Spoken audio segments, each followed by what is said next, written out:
Testing, testing, 1, 2, 3.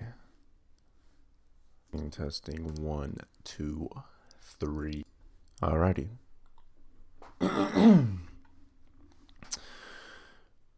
Today, we are starting Planescape Torment.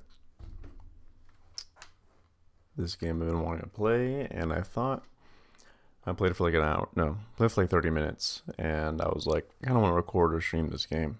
So, we're going to do that. It's a CRPG, and supposedly,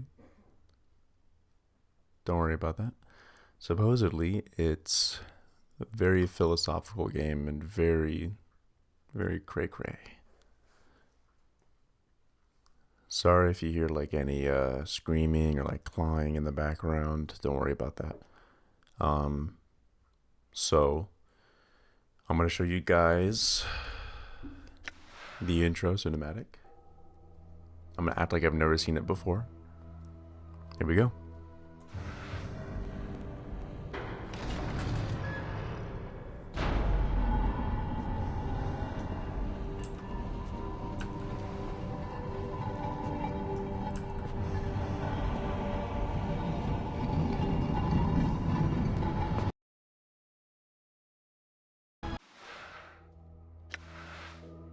Okay, I suck at this streaming shit. I was trying to mute my microphone.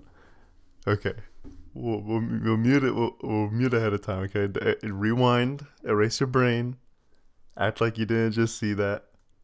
All right, here we go.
I think the intro is really cool. However, it does look very old. It kind of reminds me of like claymation. Like those really like knockoff DVDs from back in the day. Like that one Kung Fu Panda knockoff DVD that's like made by one guy.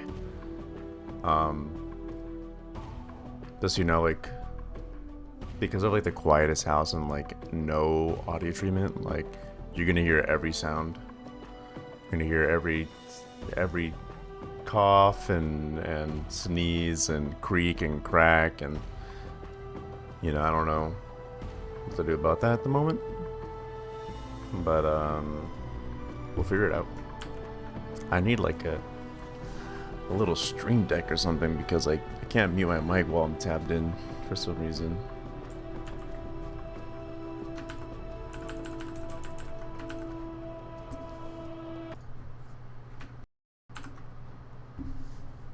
Yeah, see, I can do it when I'm not.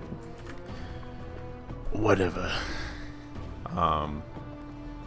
What I will do though I've done mostly everything, but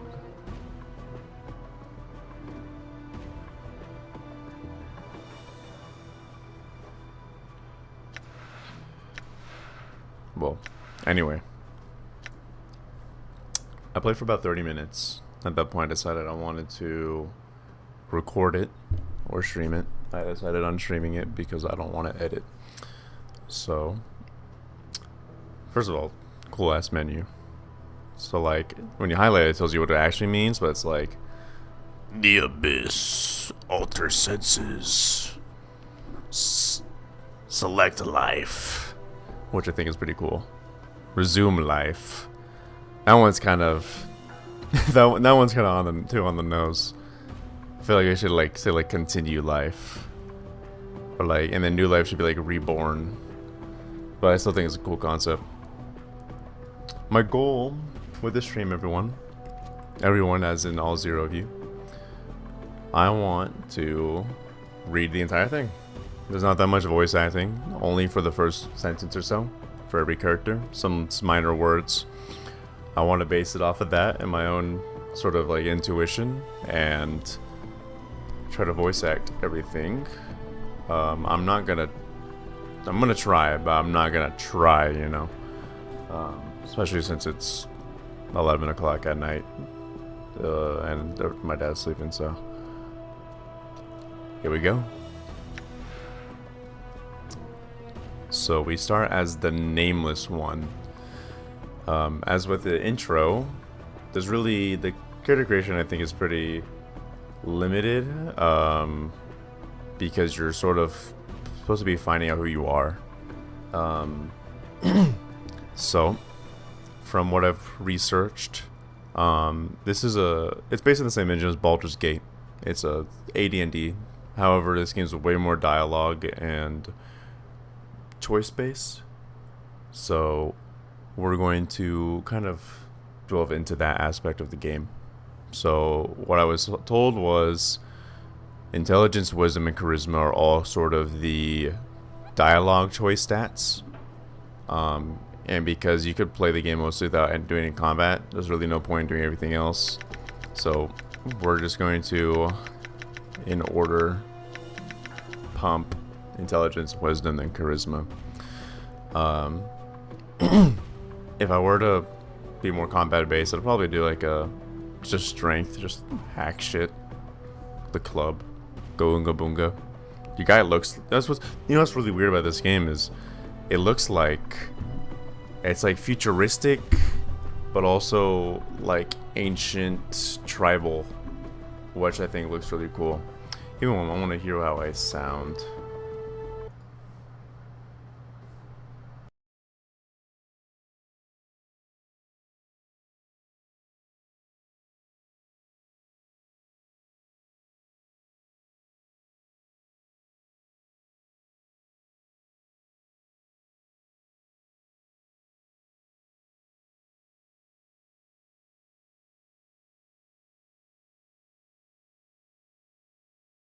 Okay, I think I'm going to lower the in-game music a little bit when we get into there. Alrighty, so we're putting 18 into intelligence, which intelligence. This ability score represents your memory, reasoning, and deductive skills. A high intelligence helps you regain memories faster, gives you more dialogue options, and aids your mage skills.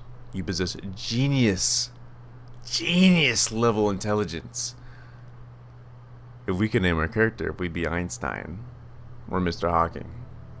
Actually, Neil deGrasse Tyson.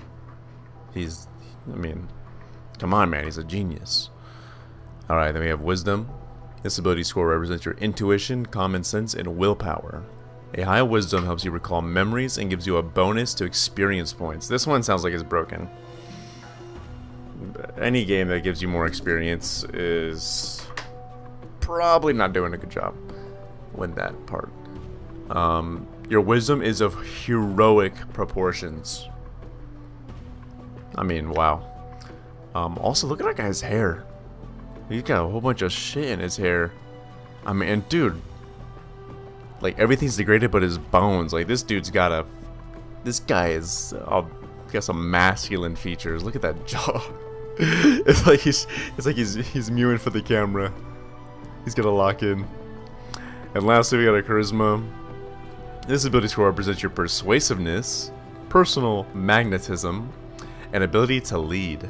The higher your charisma, the more favorably others will react towards you. Your charisma is average. That's gonna change. Strength, hit shit, do damage. Dexterity, dodge shit. Constitution, your health. I'm not gonna explain too much more. Let's get into it.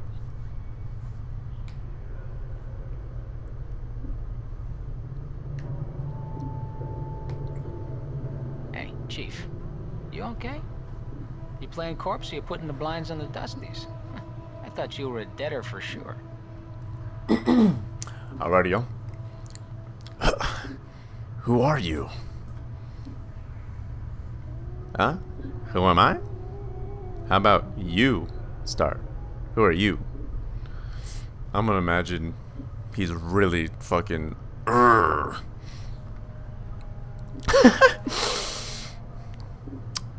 asked you first, Skull. Yeah, and I asked you second. What's your name? You first, Skull. It's the last time I'll ask. Phew. You're tighter than a wet rope. Alright. I'll be the nice guy here. Name's Morte. Who are you? I don't know. I kind of remember. Alright, we're done with that. We're gonna be chill. I feel like for a talking skeleton, he's kind of normal. I feel like if I was talking skeleton, that'd be a little bit more maniacal. But I like it. Can't remember your name? Yeah, well, next time you spend a night in this burg, go easy on the bub. Name's Morte. I'm trapped in here too. Trapped? Trapped. Yeah, since you haven't had the time to get your legs yet, here's the chant. I've tried all the doors, and this room is locked tighter than a chastity belt. We're locked in? Where? What is this place? It's called the Mortuary. It's a big black structure with all the architectural charm of a pregnant spider. The Mortuary? What? Am I dead? Not from where I'm standing. You got scars aplenty, though. Looks like you got some burk painted on you with a knife. All the more reason to give this place a laugh before whoever carved you up comes back to finish the job. Scars? How bad are they? Well, the carvings on your chest aren't too bad. But the ones on your back? Say, looks like you got a whole tattoo gallery on your back there, Chief. Spells out something. It's gonna be a long fucking gameplay. If I keep this shit up, we're gonna be here for a long time. But hey, I'm doing this mainly for me. I mean, I think it'll be fun to stream. If anyone actually does watch these, thank you for watching. But I just felt like, one, it helped me like practice content creation. I don't know, just like, I'm not trying to make a skill out of it, but I feel like it would benefit me. I'm gonna play the game anyway, so it's like, why not stream it, make fun out of it? I don't know. Also, it'd be cool if there was someone in here to interact with. Anyway, back to the game. Tattoos on my back. What do they say? Huh, looks like you come with directions. Let's see. It starts with... I know you feel like you've been drinking a few kegs of stick wash, but you needed to center yourself. Among your possessions is a journal that'll shed some light on the dark of the matter. Farad can fill you on the rest of the chant, if he's not in the dead book already. Farad? Does it say anything else? Yeah, there's a bit more. Let's see. It goes on. Don't lose the journal or we'll be up in the sticks again. And whatever you do, do not tell anyone who you are or what happens to you, or they'll put you on the quick pilgrimage to the crematorium. Do what I tell you, read the journal, then find Farad. No wonder my back hurts. There's a damn novel written in there. As for the journal I'm supposed to have with me, was there one with me while I was lying here? No, you were stripped off. You were stripped to the skins when you arrived here. Besides, looks like you got enough of a journal pen on your body. What about Farad? Do you know him? Nobody I know. But then again, I don't know many people. Still, some Burke's gotta know where to find Farad. Once we get out of here, that is. How do we get out of here? God, this is so cheesy. Well, all the doors are locked, so we'll need the key. Oh, man. Chances are, one of Walking Corpses' room has it. Walking corpses? Yeah, the mortuary keepers use dead bodies as cheap labor. Corpses are dumb as stones, but they're harmless. It won't attack you unless you attack first. So now this is where we decide, do we want to be a nice guy? Do we want to be an angry guy? I feel like I want to be like a man who's serious, who wants to get the job done. But he's not high energy. He's chill. And he wants to help out deep in his heart. He is very wise and intelligent, you know? So, is there some other way? I don't want to kill them for just a key. What? You think you're going to hurt their feelings? They're dead. But if you want a bright side to this, if you kill them, at least they'll have a rest before the keepers raise them up to work again. Well, alright. I'll take one of them down and get the key. Well, before you do that, arm yourself first. I think there's a scalpel on one of those shelves over there. Around here. Note. Search the shelves in the room for a weapon to attack the zombies with. When you find one, go to the inventory screen. The backpack button in the lower right, and arm yourself. If you wish to examine any items you found, right-click on them to in the inventory screen. Alright, we're gonna change. We gotta change the main character's voice, because it's kind of bad. Alright, I'll look for one. One last thing. These corpses are as slow as molasses, but getting punched by one of them is like being kissed by a battering ram. If they start getting an edge on you, remember you can run, and they can't. Use it to keep some distance if you need to recover. Alright, thanks for the advice. So I'm just gonna do the same voice as him, but like a little more, Alright. See, that's his voice. Alright. Thank you. It's like a deep whisper. So this game is a CRPG. I'm not very familiar with the AD&D style. I play Fallout 1 and 2. So basically, this game is party-based. So you have your character and then 5 other party members. We have Morte, and we have ourselves, the nameless one. It's semi-turn based. You can pause at any time. You run around. I have run always on. What's cool about this game, so holding tab kind of highlights things that like you want to see. What's cool about this game is everything has little prompts. This device looks like some sort of sewing machine. Arms with hooks, tubes, and metallic thread hang from it. And vice versa. These barrels contain a murky liquid. It smells like a cross between vinegar and formaldehyde. So, I will be reading those every once in a while for immersion. What's cool, we can lock on to our character. Can we zoom? Yeah, our guy is very cute looking. The game pans pretty well. So, we gotta get a key, and we gotta go to the shelf. And also, you have our map. And we have a world map. I actually didn't check this last time, so we're in the Hive, I think. But we're in the mortuary, but I'm thinking that's maybe the Hive? I don't know. Okay. Oh yeah, let's put down the music.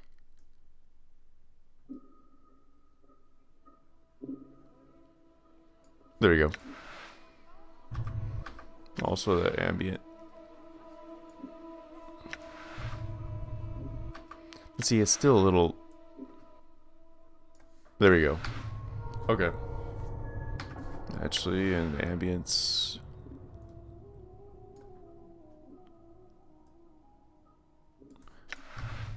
Okay. So, it's told to examine the shelves. So we got a couple bandages. Heal ourselves up. So yeah, you can control... If you control one at a time, you could drag, click both. I'm gone. So, see those zombies. Now, I'm confused as why... I don't know what that was about. I'm confused as why we're using a scalpel, but...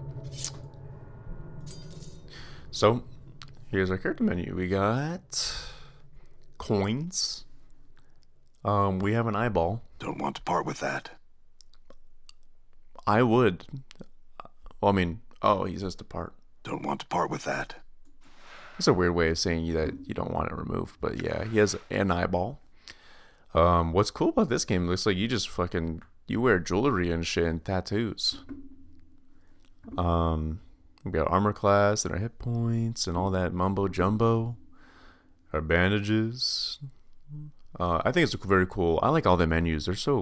They're industrial, tribal. So I'm gonna go on. I remember picking this person the first time, and they're the one who had it. But we walk up to them. This course stops and stares blankly at you as you approach. The number 782 is carved into his forehead, and his lips have been stitched closed. The faint smell of formaldehyde emanates from the body. Examine the corpse, see if he's carrying a key. This corpse looks like the one with the key. It is holding it tightly in its left hand, its thumb and forefinger locked around it in a death grip. Looks like you'll need to hack the corpse's hand off to free the key. I need that key, corpse. Looks like you're not long for this world. Oh, I gotta read that. That goes hard. I need that key, corpse. Looks like you're not long for this world. Damn. Damn. Damn it. Damn it. Fuck. Okay, we took 2 points of damage. Not bad. Get the key. So again, you could highlight tab and you could see where the loot is and stuff. I'm not gonna kill just to kill. Let's see if this... So this one's locked. So it looks like purple is keys that need to be... So that's also locked. Alright, it's probably this one then.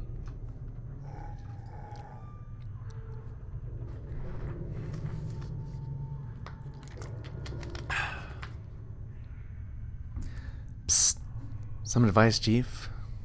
I'd keep it quiet from here on now. From here on. No need to put any more corpses in the dead book than necessary. Especially the femmes. Plus, killing them might draw the caretakers here. Why do you care about the female corpses? Are you serious? Look, Chief. These dead chits are the last chance for a couple of hardy bashers like us. We need to be chivalrous. No hacking them up for keys. No lopping their limbs off. Things like that. Last chance? What are you talking about? Chief, they're dead. We're dead.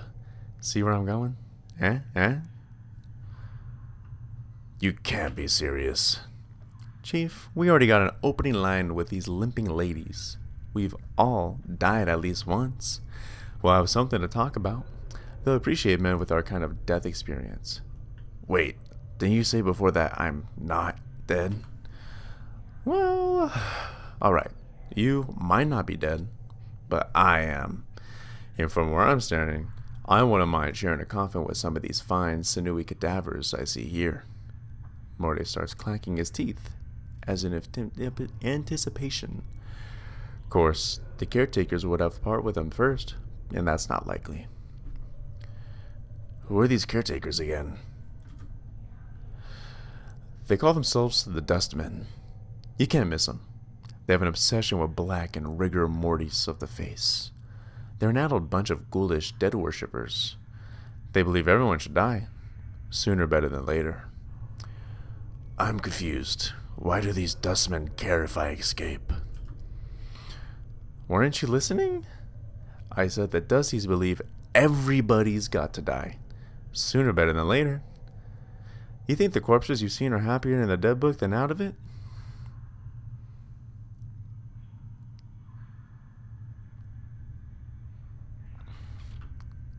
The corpses I've seen here, where do they all come from? Death visits the plains every day, Chief. These shamblers are all that's left of the poor sods who sold their bodies to the caretakers after death.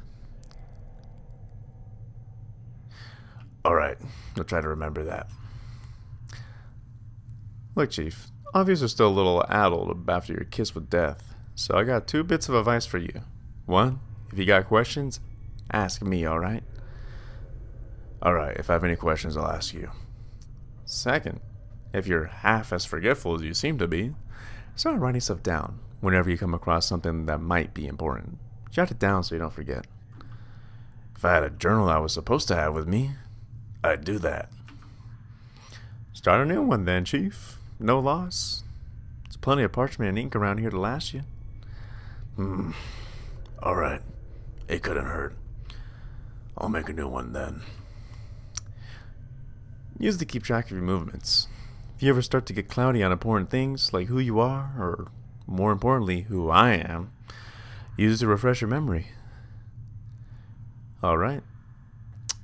I got it. Let's go. Updated my journal. Alright, so, President J, we got a journal. So, we have our quests. Find Farad. From a Morte read from the directions tattooed on my back, I need to find someone named Farad. I'm not certain where to start looking. Hopefully, asking some of the locals in this strange place will allow me to track him down. Also got to find the missing journal. Then we have our actual journal, and we can't add anything. But we have basically a little summary of what's going on, and we have a little bestiary. Bestiary being player character and the non-player character. So player characters actually non-player characters. So we're supposed to avoid the femmes. If we pause, we can examine.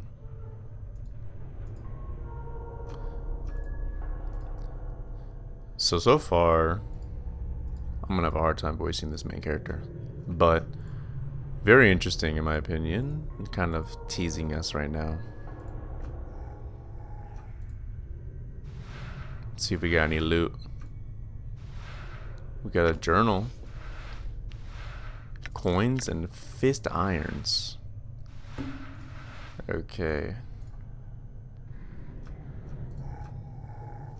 Oh, up here too. No, nothing. So let's gate looks sealed shut. There's no lock or other means of opening it. I don't know why that is.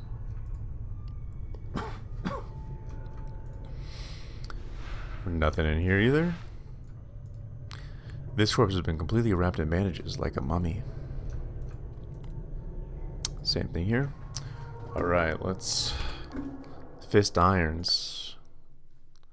And let's read this logbook. This huge logbook lists mortuary procedures in a tight, crabbed script. All shells entering the mortuary are to be delivered to the receiving room and logged with the scribe on duty before being embalmed or cremated.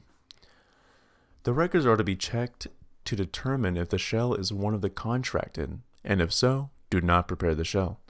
Move the shell to one of the preparation rooms. Contact the scribe on duty and notify him that the contracted shell is to be raised.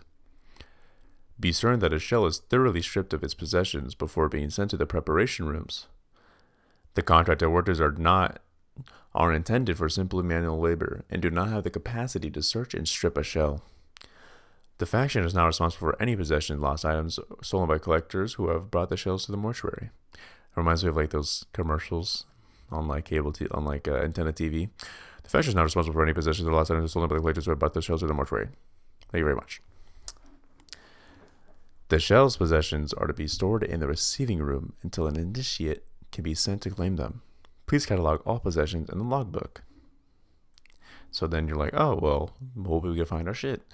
Following this list is thousands of entries of bodies that have been sent to the receiving room. As you flip through the rest of the book, however, you've noticed the last page has been cut out. How convenient. So, we looks like we have a door up here. We have a guy with a humongous book. I mean, Jesus. His name is Doll.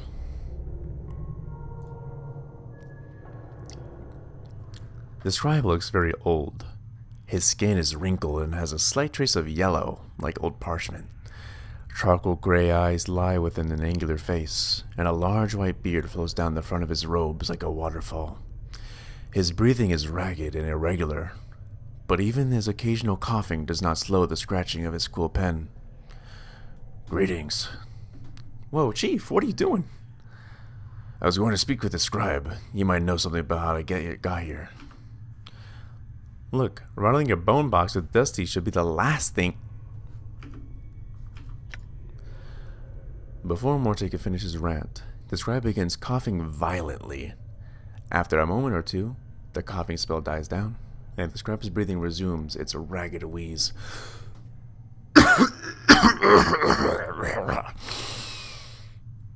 And we especially shouldn't be swapping the chant with sick Dusties. Come on, let's leave. The quicker we give this place the laugh, the bet. Before Morte can finish, the scribe's gray eyes flicker to you. The weight of years hangs heavy upon me, restless one. Actually, no. The weight of years hangs heavy on me, restless one. He places down his quill. But I do not yet count deafness among my ailments. Restless one, do you know me? Know you, aye. There's a trace of bitterness in the scribe's voice as he speaks. I have never known you, restless one. No more than you have known yourself. He is silent for a moment. For you have forgotten, have you not? Who are you? As always, the question. And the wrong question, as always. He bows slightly. But the movement suddenly sends him into a bout of coughing. I am Doll. Perhaps you can answer some questions for me, Doll. Perhaps you can answer some questions for me. Updated my journal. Very well. What do you wish to know? What is this place? You are in the mortuary, restless one. Again, you have come.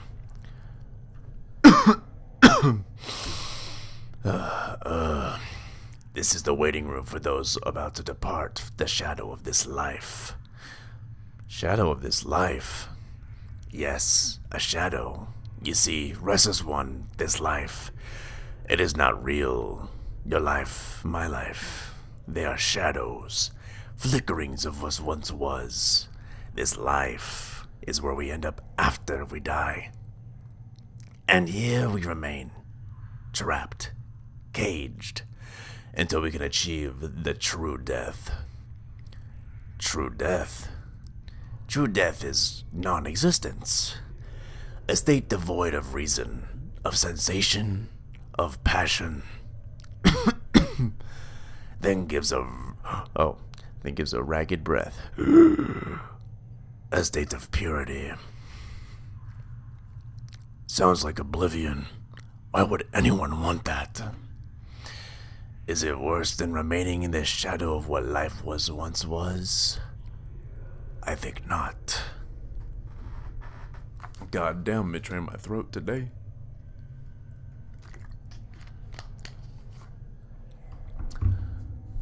Tell me about the mortuary.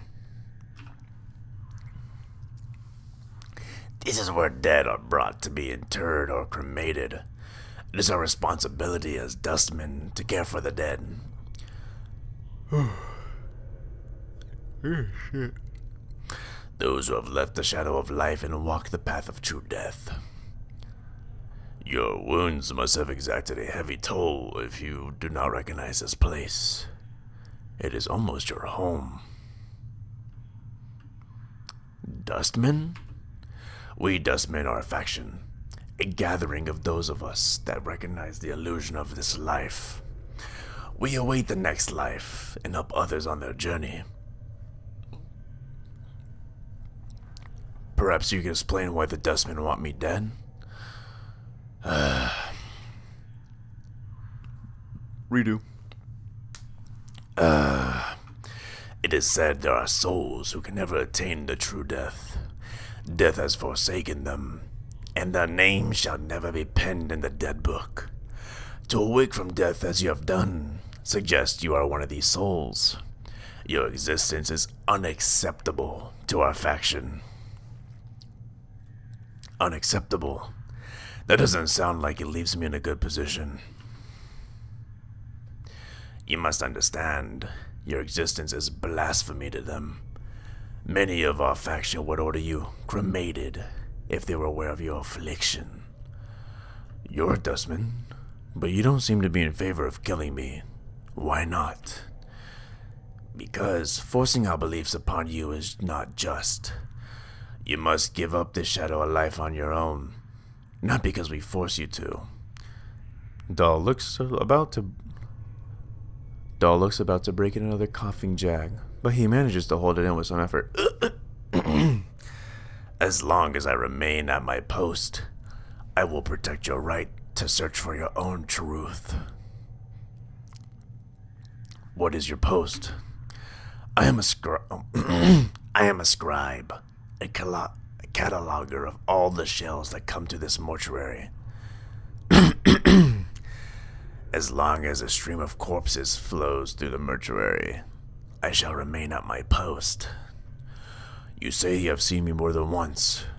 How is it the Dustmen do not recognize me? Updated my journal. I am the one that catalogs the shells that come to our halls, Restless One. Dahl breaks into a fit of coughing, then steadies himself. Only I see the faces of those that lie upon our slabs.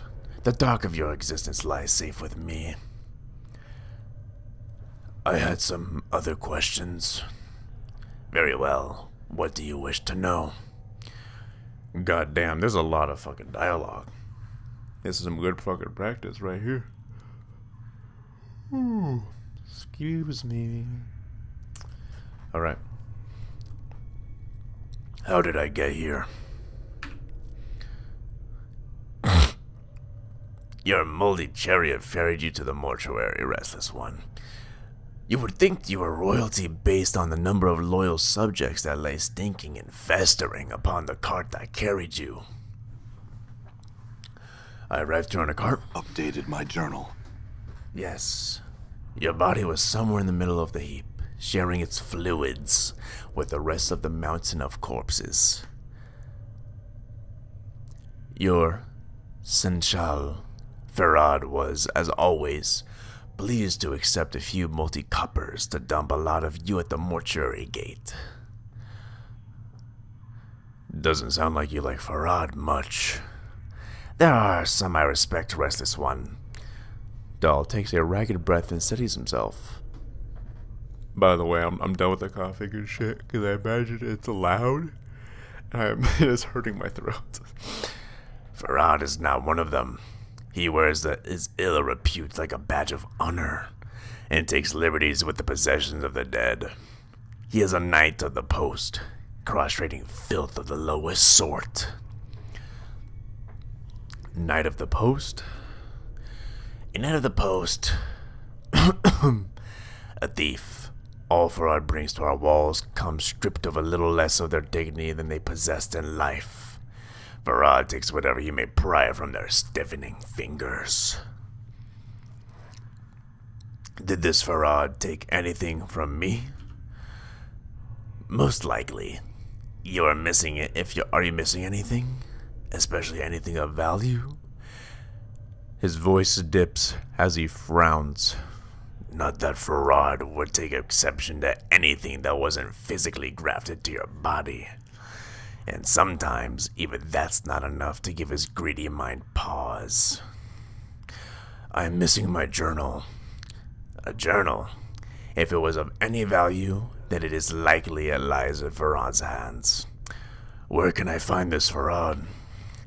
If events persist as they have, Restless One, you have a much greater chance of Farad finding you and bringing you to us again before you find whatever ooze puddle he wallows in this time. Nevertheless, I must find him. A slight warning creeps into Dahl's tone. Do not seek out Farad, Restless One. I am certain that it will simply come full circle again, with you none the wiser and Farad a few coppers richer. Accept death, Restless One. Do not perpetuate your circle of misery. I have to find him. Do you know where he is? My journal. Dahl is silent for a moment. When he finally speaks, he seems to do so reluctantly. I do not know under which gutter stone Farad lairs at the moment, but I imagine that he can be found somewhere beyond the mortuary gates. In the hive. Perhaps someone there will know where you can find him. Thank you. I have some other questions. What do you wish to know? That was only 2. And we have like... You're meant to read this game, not to speak this game. There's a reason why there's no voice acting. Oh, shit. I woke up from a nap not too long ago, so I'm yawning. Can you tell me how to get out of here? The front gate is the most obvious exit, but they will not let anyone under other Desmond pass. Dahl breaks into a ragged cough, then continues. One of the guides by the front gate has a key to it, but it is unlikely he'll open it for you unless you're extremely persuasive. Okay. I have some other questions. Do you know who I am? Updated my journal. I know scant little of you, Restless One. I know little more of those who have journeyed with you and who now lie in our keeping. Dahl sighs. I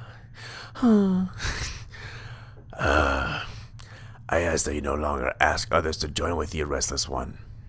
Where you walk, so walks misery. Let your burden be your own. There are others who have journeyed with me, and they are here. Updated my journal. Do you not know of the woman's corpse interred in the memorial hall below? I thought she had traveled with you in the past. Dahl looks like he's about to start coughing again, then catches his breath. Am I mistaken? Where is her body? The Northwest Memorial Hall on the floor below us. Check the mirrors there. Her name should be on one of the memorial plaques. Mayhap that will revive your memory.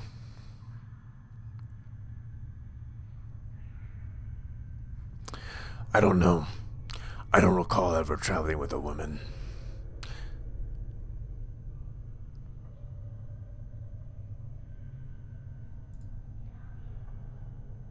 Doubtless there are. Before you said there were others interred. Before you said there were others interred here who journeyed with me. Where are they? Need a break. Doubtless there are, but I know not of their names, nor where they lie. One such as you has left a path many have walked, and few have survived. Dull gestures around you. All dead come here. Some must have traveled with you once.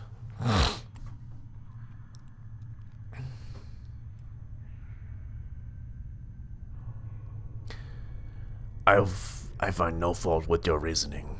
I had some other questions.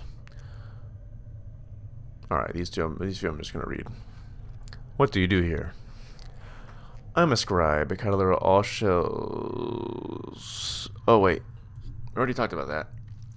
You sound ill. Are you not well? I am close now to true death, restless one. It will not be long before I pass beyond the eternal boundary and find the peace I have been seeking. I tire of this mortal sphere. The plains hold no more than wonders for one such as I. The eternal boundary? The boundary between the shadow of this life and the true death.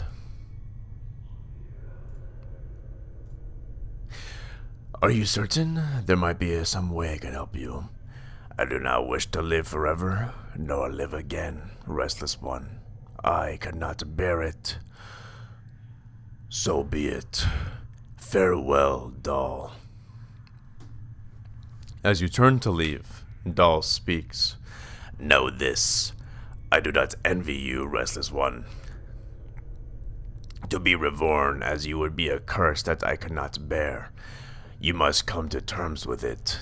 At some point, your path will return you here. Doll coughs, the sound rattling in his throat. It is the way of all things, flesh and bone. Then perhaps we will meet again, doll. Wow. The second NPC you talk to. That is one of the most interesting characters I have seen. Wow. And he ripped my throat apart. Wow. Yeah, when I was told this game was like this, I didn't realize it would be like this. So our journal was updated.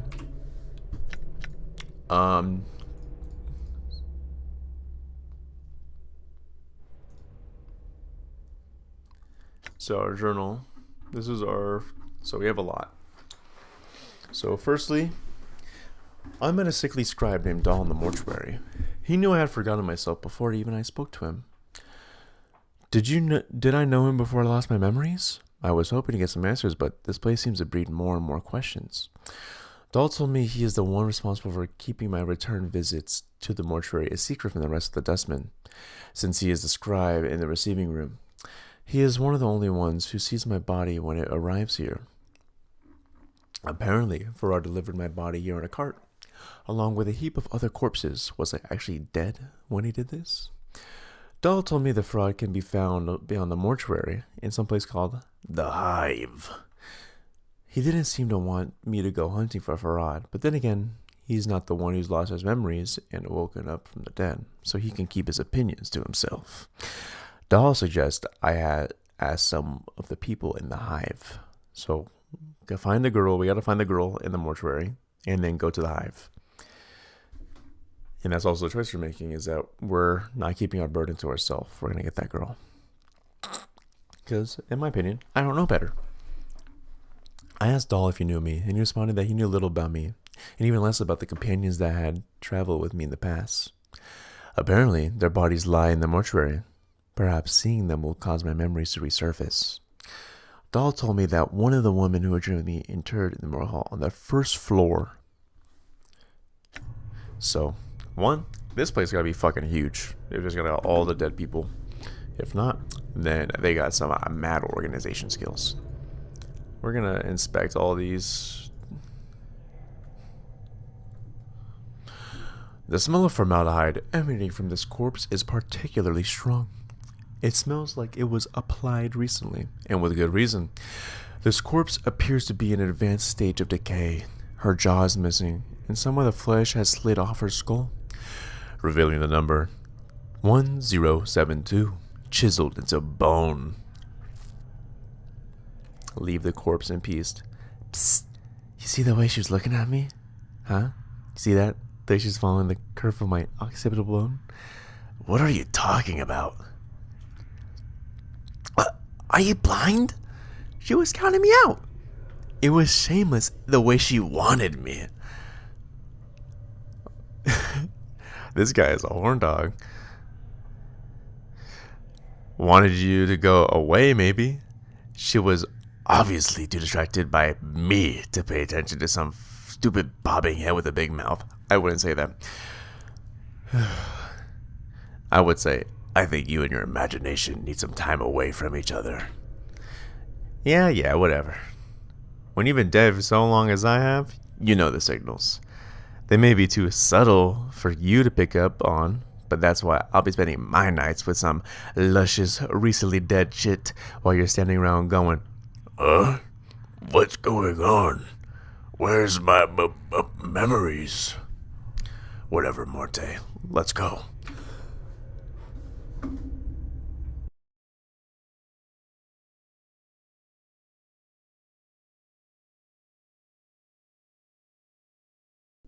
Bro, I'm dying. I can't keep this up. I'm gonna fucking die. Alright, let's open this door.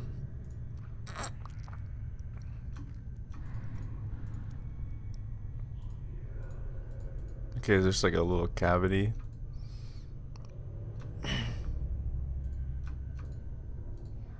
Bro, what is this room? This is creepy.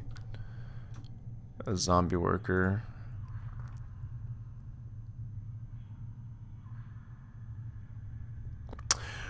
This corpse is standing silently in a corner of the room, facing the wall. He looks like to have been a heavyset man in his early days. In his early years. And judging by the condition of his body, he died only recently. The freshly stitched number on his forehead reads 1664. This corpse looks like it's serving as a librarian, for it is carrying a huge stack of books on its arm. Examine the books. The books appear to be old mortuary ledgers, none of them of any particular interest. As you search through the text, however, you notice a loose page folded between two of the books. You are suddenly struck with the feeling that someone tucked it there to hide it. Nameless one, take the page. The page doesn't look like it belongs to the ledgers. It looks like it belongs in a logbook. The tear is clean, as if with a knife. So you suspect the page was removed on purpose. This is cool. If you didn't click on this guy, you wouldn't get. So we found the page of the logbook. You take a moment to read through a page. It's a list of dead bodies brought to the mortuary and logged in the receiving room. All entries appear to be recent arrivals. To read notes, books, or scrolls, place them in your inventory, then right-click on them to bring up the information in the panel.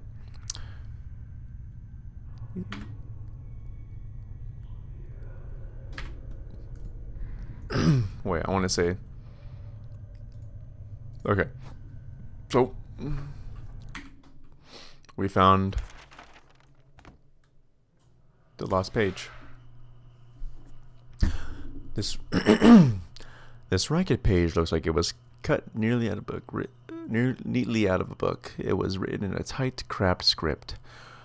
16537, 5th night, drunk, chest wound, cause of death, mauling / Abishai. Collector, pox, 3 commons, paid, no possessions. 16538, 5th night, desiccated corpse, cause of death, indeterminable. Age of shell prevents identification. Collector, Farad, 3 commons, paid, no possessions, stripped, knife marks, evidence from dissection. That looks like it could be a 16539. Cause of death, indeterminable. Scars do not appear to be cause of death. Shock trauma?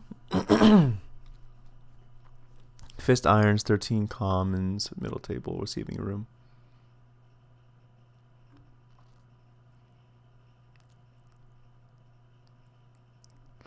Fifth night, desiccated corpse number 2. Cause of death, indeterminable. Age of shell prevents identification. Collector, Farad, 3 commons paid. Possessions logged. Knife marks evident from dissection, but the dissection was not thorough enough. Copper earring found lodged in abdomen. Earring has been locked in southeast preparation room. Oh, and hang on. Can I write notes? I want to look that up really quick.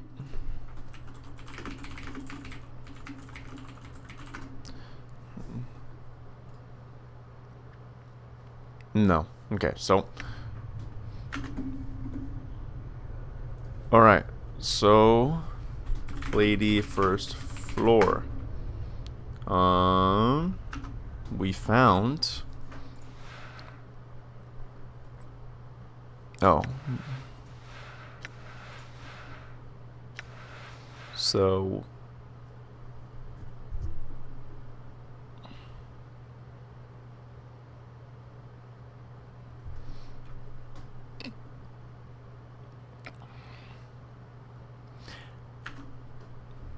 Earring southeast preparation room.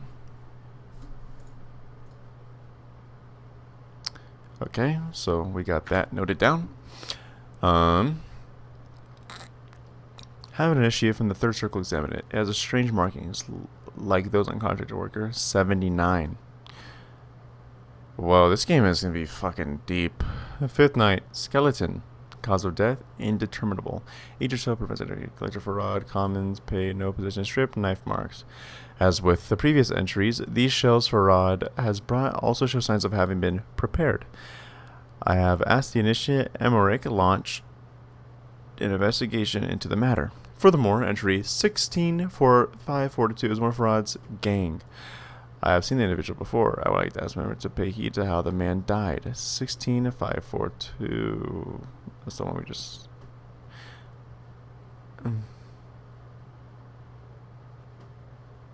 Fifth night, tiefling, male.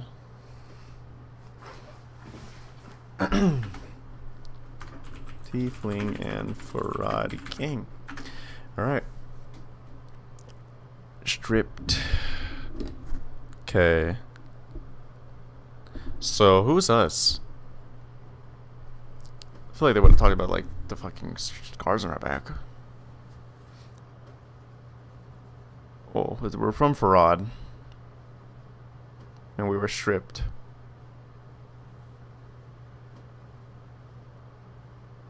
We're either 3-8.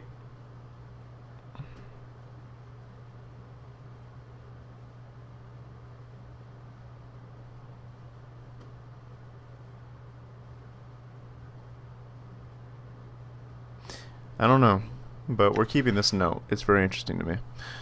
Oh yeah, also, Jesus Christ, dude, that is scary. Oh my God. Yeah, you have separate inventories.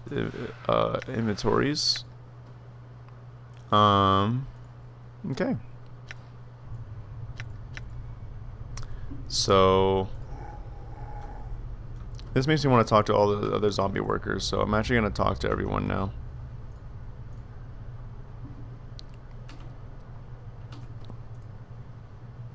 Yeah, so far, I'm really liking this. I think it's very interesting. I feel like the way they set things up, I mean, it's in line with the character. You feel so lost. And everything's so mysterious. And you're just trying to puzzle whatever you can to like get yourself straight. The number 1201 has been inked on the forehead of this corpse, and the ink has run down its eyes, cheeks, and jaw. As you follow the ink tears down the corpse's face, you notice it has run into the stitching ceiling of a corpse's lips as calm looks at the corner of a note stuck in the corpse's mouth. Try and pull out the note. The note has mingled with ichor in the zombie's mouth. If you try to pull paper out through the cross stitches, it would tear the paper to shreds. Hacking up the corpse to get a look at it will destroy the note. You'll need to find a delicate way to remove the stitches before removing the note. Use a scalpel to cut through the stitches. You deftly slice through the stitches sealing the corpse's mouth, and the jaw sags open. You carefully pull out the note from the corpse's mouth. Despite the condition of the paper, the writing on it still seems legible. To read notes, books, or scrolls, blah blah blah blah blah. Examine the corpse. Sorry about slicing those stitches. I just had to see what was in your mouth. The corpse's milky white eyes stare at you vacantly.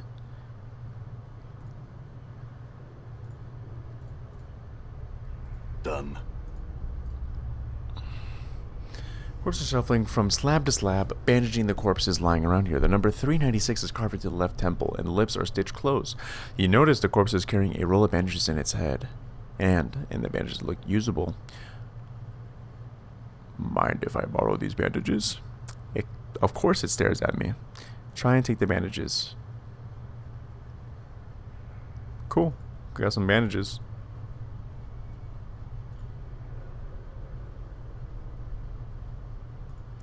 Alrighty. Who else? Did I talk to you? This female corpse is making the rounds from slab to slab. Her hair is knotted into a long braid and looped around her neck like a noose. Someone has stenciled number 1096 onto her forehead, and her lips have been stitched closed. Nice braid. The corpse does not respond. You doubt it even knows you're there.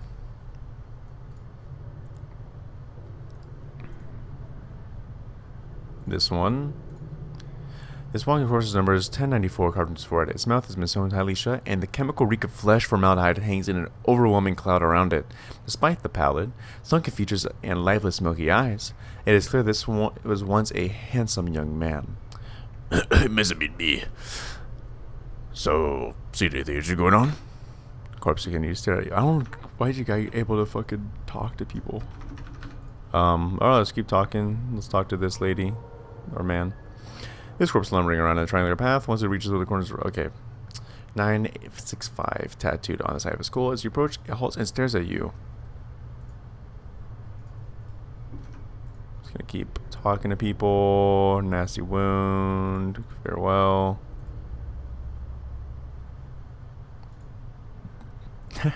Okay, so. What's up? Sure, why not? What's up? Sure, why not?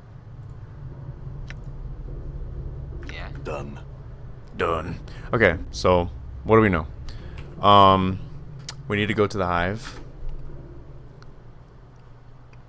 Okay. Oh man, Steam. Good job. Good job, Steam. Okay, so things of interest.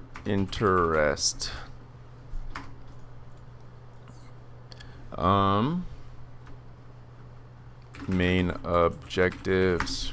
Go to the hive. Okay.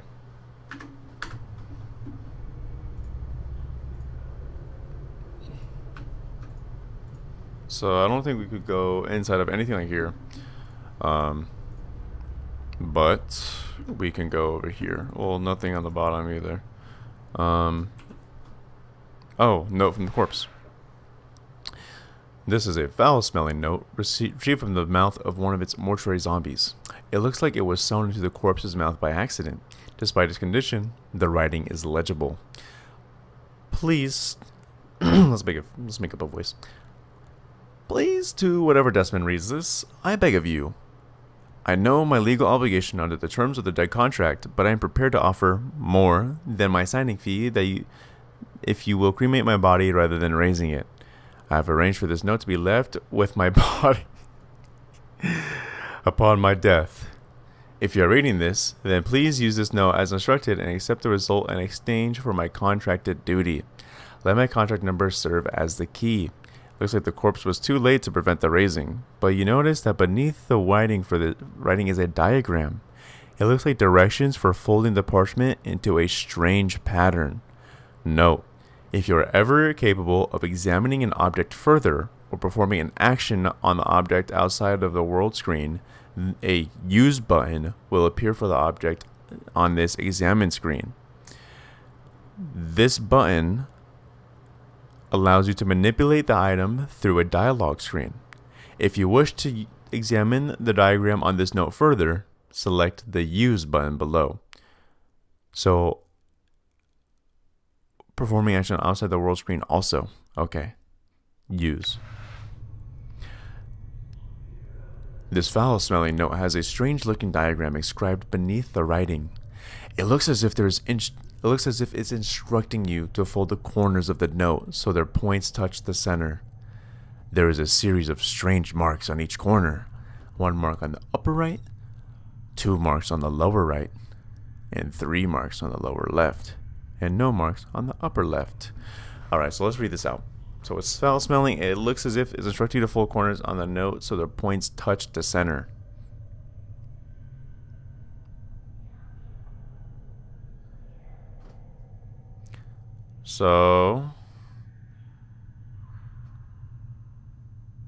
A series of strange marks on each corner. One mark on the upper right, and lower left. So we're gonna do the upper right, then the lower right, then the lower left. 1, 2, 3. You fold the corner inward so it points. Okay. Then we're gonna do.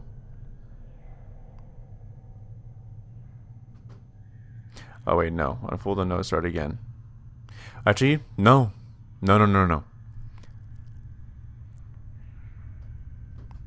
Fold the upper right, then the lower right, then the lower right, then the lower left.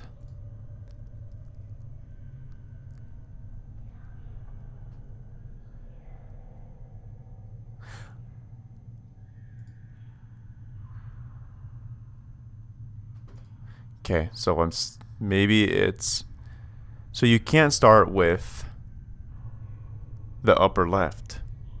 So it's 3, 2, 1.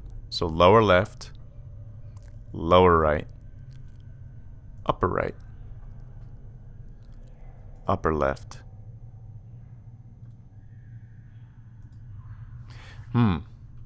Interesting. So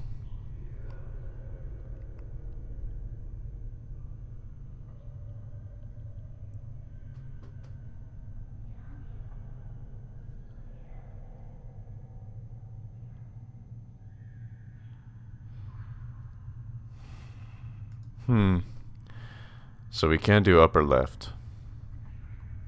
Well, we already did 1, 2, 3 and 3, 2, 1. So let's do 2, 1, 3 and then 2, 3, 1. So lower right, upper right, lower left, upper left. Nothing happened. Okay. Lower right, lower left, upper right, upper left.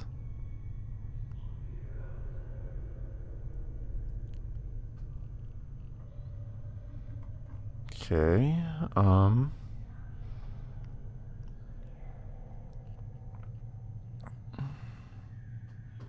Lower left, lower right,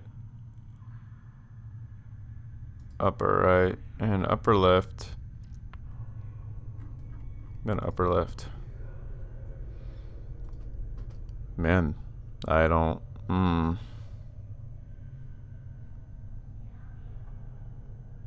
Upper right, upper left, lower right, lower left.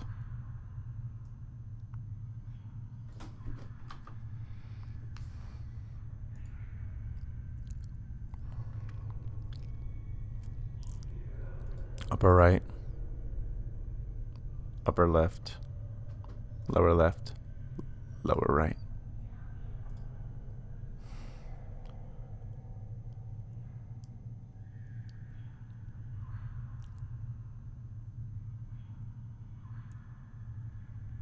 Lower left,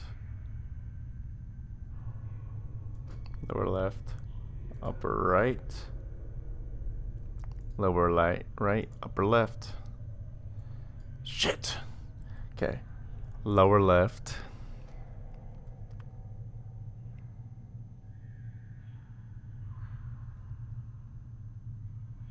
upper right, upper left, lower right. God damn, bro. I'm gonna be here for a minute.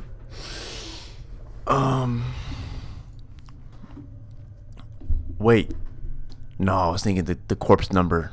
But no, it's 1201.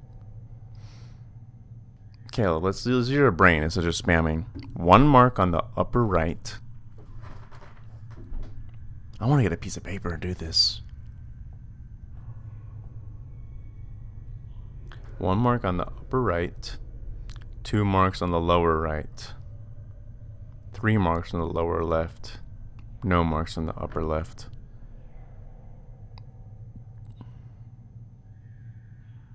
So obviously they have to overlap.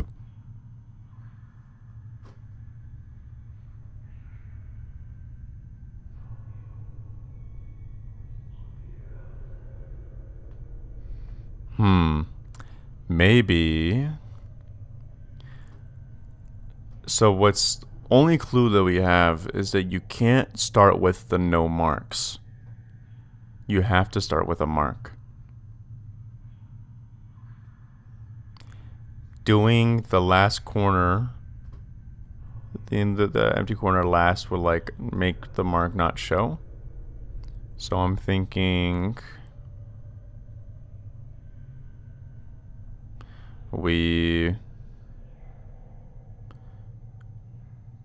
okay, so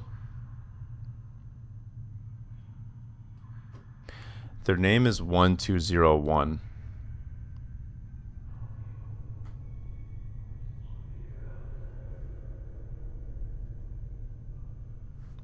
So I think upper right, lower right, upper left, lower left. Oh! Okay. The reason I thought that, I don't know if that's if my reasoning actually works, was so their name is 1201. So if we have to, so if we're matching the corpse name, everything is 1 2. So we have one with 1, 2 with 2, 1 with 3, and 1 with 0. So what we could do, and because you can't do the empty one first, so we start with 1, then we go with 2, and then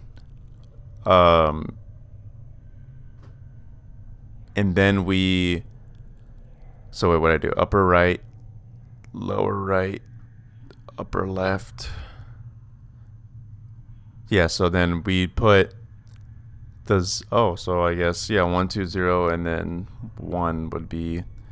See, I think by putting the 0, if you're like imagining a piece of paper like a symbol, you put the 0 in the middle, then it might obscure the mark, making it a 1.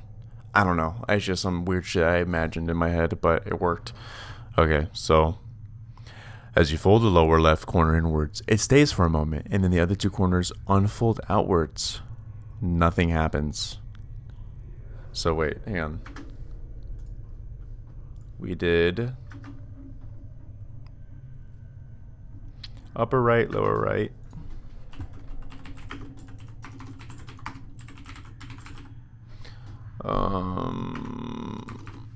Also, I have to have a title. Note diagram. Upper right, lower right.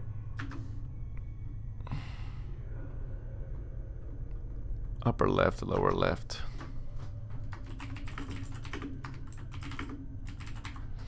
Okay, so examine the note again. This foul-smelling note has a strange-looking.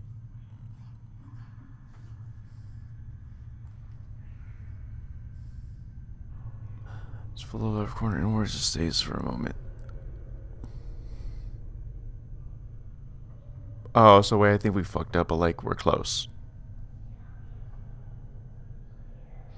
So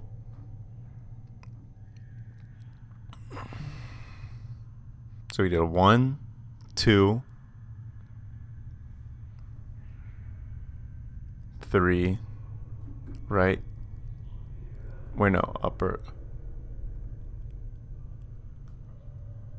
Oh yeah, so I did 3 last because, right? So maybe we'll do 3 before. So upper, lower, upper right, lower right, upper right,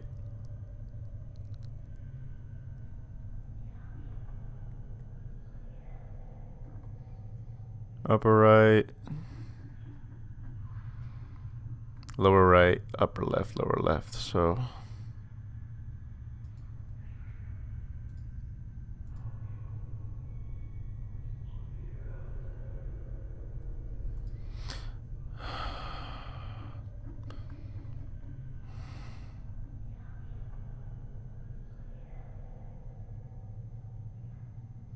okay. Upper right, lower right. upper left, lower left. As you fold the lower left corner inwards, it stays for a moment. Then the other two corners unfold outwards. The other two, isn't there three? So the lower left corner inwards, it stays. And then the other two corners fold outwards.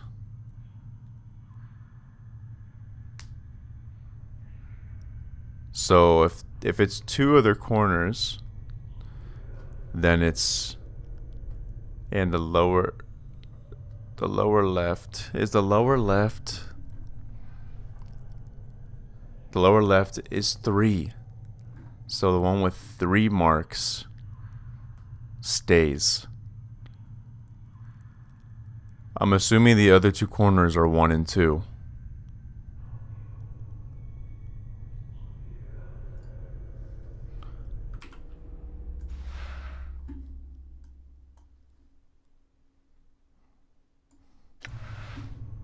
Okay. Upper right, lower left.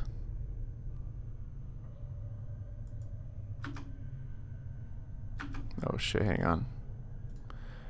Upper right, lower right, upper left.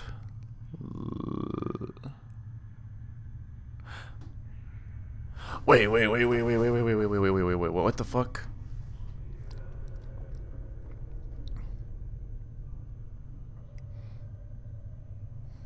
So fold the upper, okay. Upper right, lower right, upper left,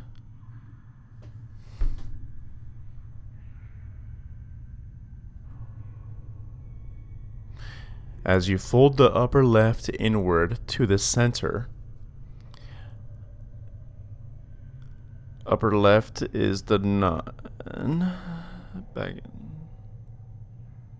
Upper right is 1, right?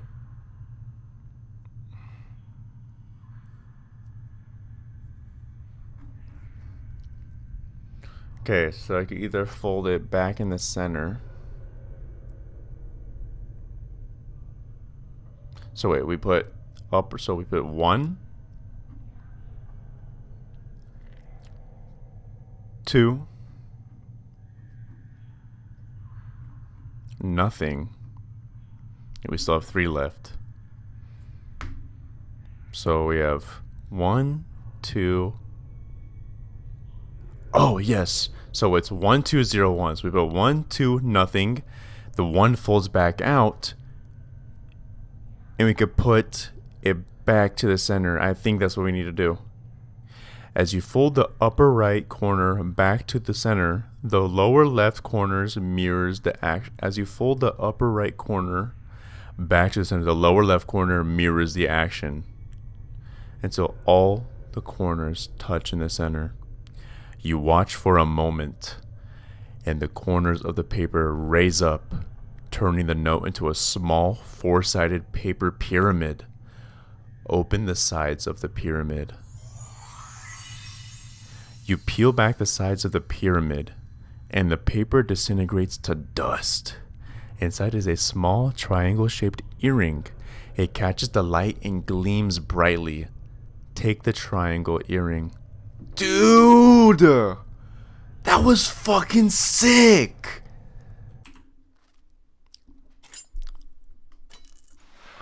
You receive this small earring from folding a note in the mouth of one of the walking corpses in the mortuary. It's a beautiful earring, but despite its beauty, all it seems to do is remind you of how strange this world you've woken up is. No, some items are magical, but require they be identified before they can be used. If you cannot determine what an item is at first glance, then you may need to take it to someone at the higher lore skill. So I can't identify this item.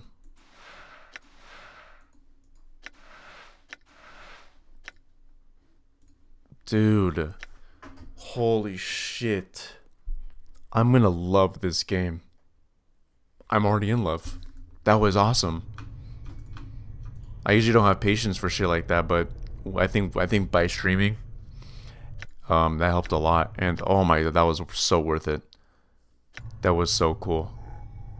Oh, dude, I need to save. Save my game. New save. Nath stream. Let me...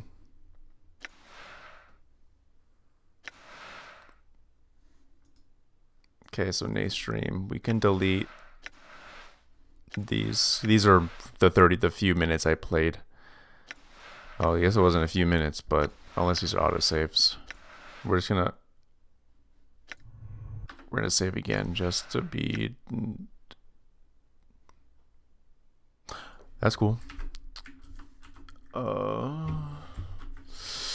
Technical difficulty. Don't know why that happened, but resume life. Save game. Okay. That was strange. Anyway. All right. I'm sorry, I wanted to see if the audio was working. Alright, let's go to the dude. Oh my god. That was cool. Ooh, looking like a bloody room, and we actually have someone in here. Bandage. And just making sure there's like no scroll feature.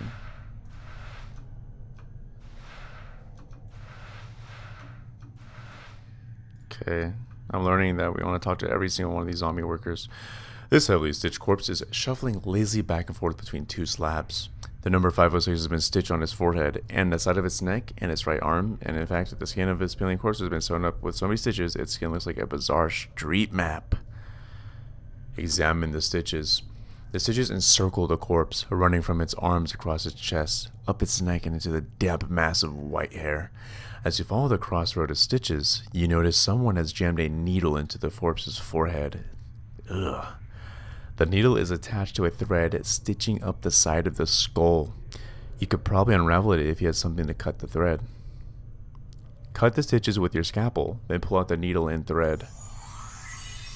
You slice the thread neatly with the scalpel, and pluck out the needle and pull the stitches out. As you do, the skin covering the forehead peels back to reveal the corpse's chalk-white skull, where to your surprise, the number 78 has been. Seems like you got two different designations there, corpse. So, I think... So, that's a note moment. So we note. So these are like things of interest. We are our main objectives. Then we're gonna do like lore speculations. I hope I'm not waking my dad up. So found a raised zombie with 502 designation, but secretly has number 70 as a designation in his skull. Okay.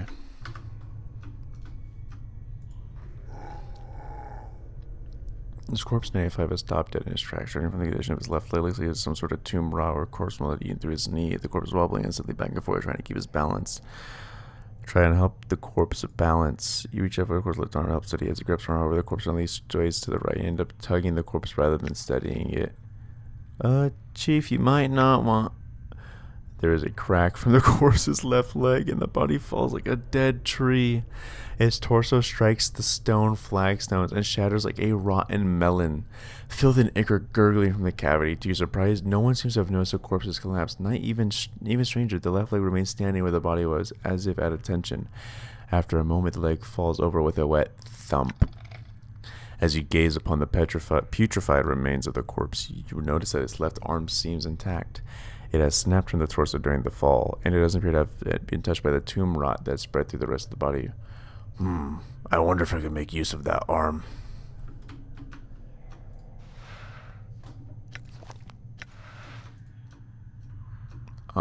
Cool.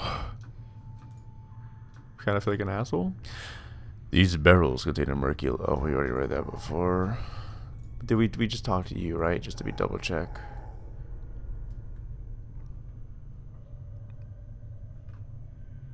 A 506.78. 506.78. Just want to be specific, I guess. Let's talk to you. Eyes of this corpse are set closer, and the eyeballs themselves are slightly askew. One faces to the left and the other to the right. Could barely make out the number 257 traced on the in his bruised forehead. It looks like the corpse has taken several blows to the head, making the number difficult to read. Okay.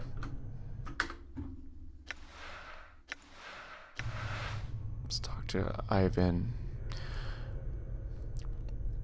You see a slight woman with pale features. The sunken flesh around her cheeks and neck make her appear as if she is starving. She seems intent on dissecting the corpse in front of her, prodding the chest with a finger. Greetings. The woman does not respond. She seems too intent on the body in front of her.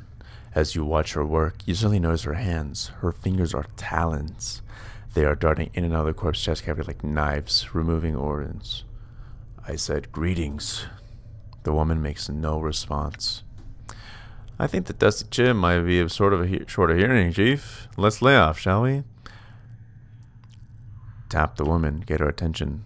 The woman jumps and whips around to face you. Her eyes are rotting yellow, with small orange dots for pupils. As she sees you, her expression changes from surprise to irritation, and she frowns at you. Greetings. She doesn't seem to have heard you. She leans forward, squinting, as if she can't quite make you out.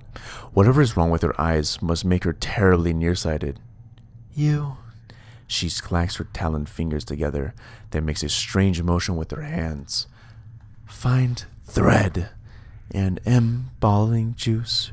Bring here to Ivene. Go, go, go.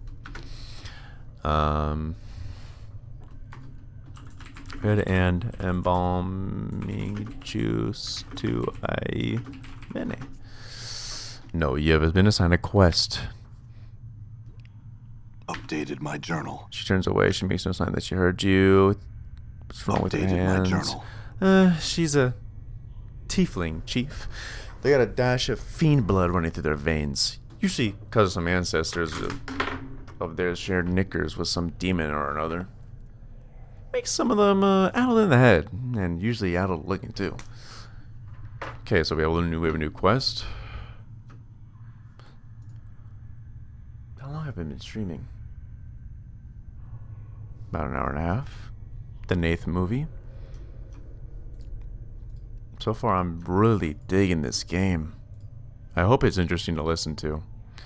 Bloodstains, rust, and other remains cover the surface of this metal slab. It is much larger than most of the other slabs and is sitting on the platform that allows it to be rotated, not rotted. Zombie worker. Trembling corpse gazes at you with its vacant eyes. Number 821 is carved into its forehead, and the lips have been stitched closed. The faint smell of formaldehyde emanates from the body. So, you see anything interesting going on? As you adjust the body, it blinks in surprise. What? Why are you disguised as a corpse? Updated my journal. The zombie is trying to respond behind stitched lips. He has a peculiar half-wry half-angry expression. What do you want?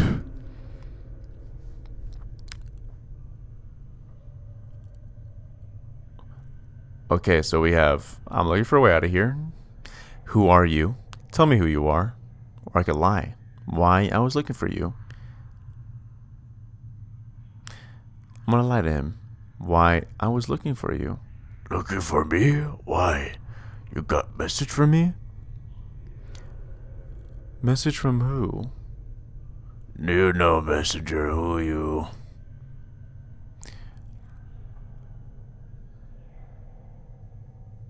Okay, I would be mean.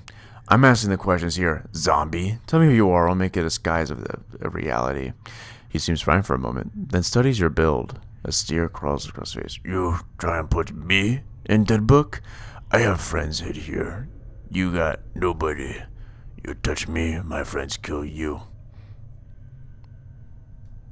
What if I expose your disguise to the guards? There must be something in your eyes that makes the zombie expression crumble. No, don't call the guards. But maybe spy and on Dusty's say what I see, nothing more. What have you seen the dustmen do? Nothing. They do nothing. Can't find nothing. Dead, just dead people. Dusties do nothing. Eyes narrow in conviction. Still I watch. I see. There was something else I wanted to ask you.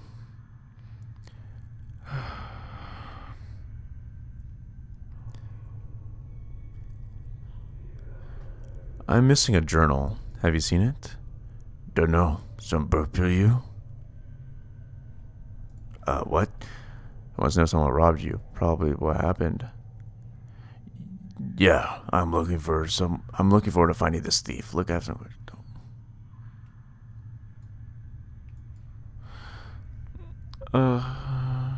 For a rod? Somebody pronounced briefly thought. Me. Here you live in hive somewhere. Not nowhere. Dusty's very mad. They not like Farad. Hive? Slums outside of this place.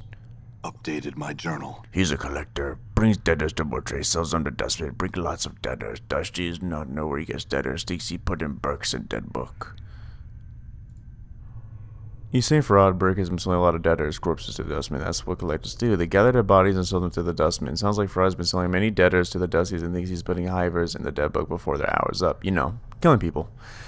This Farad sounds like a saint. May ask the question later. Don't go anywhere. Okay.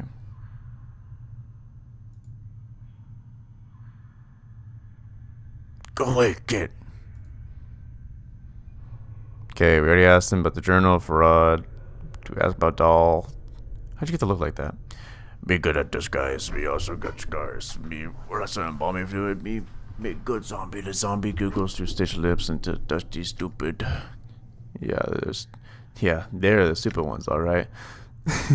Sarcasm is evidently lost in zombie who nods eagerly. Stupid Dusties. Make me good zombie. Disguise is pretty good. Can you disguise me as a zombie? He looks up and down for him and smells himself. That's mini jar of embalming fluid. Puts that scar on the chest and some needle and thread. Oh shit.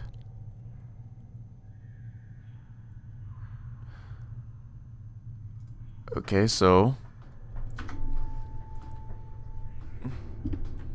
and or zombie guy. Shit, dude, are you gonna make me choice? Greetings, questions. Tell me about doll. Scribe shrugs, old yellow. And how can I escape from here? You can escape through portals. Dude, his hand. Poof. Portals, the zombie was doing it. Portals everywhere. Why should I help you?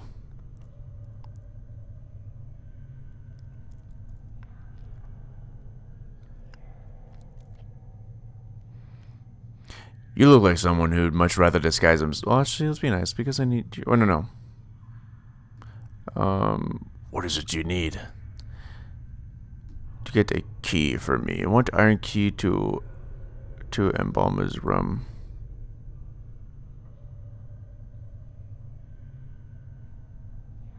Where's this key? It does these chit has it.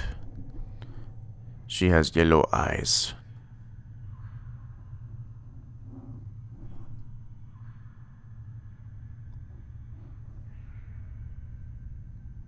Updated my journal.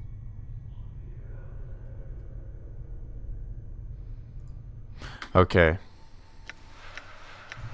So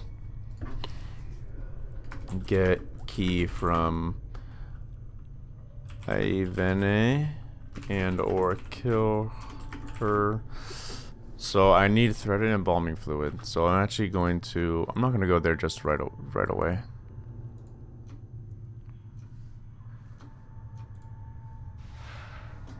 Nothing here. Embalming fluid. This device looks like some sort of sewing machine. Arms with hooks, tubes, and metallic thread hanging from it. More embalming fluid.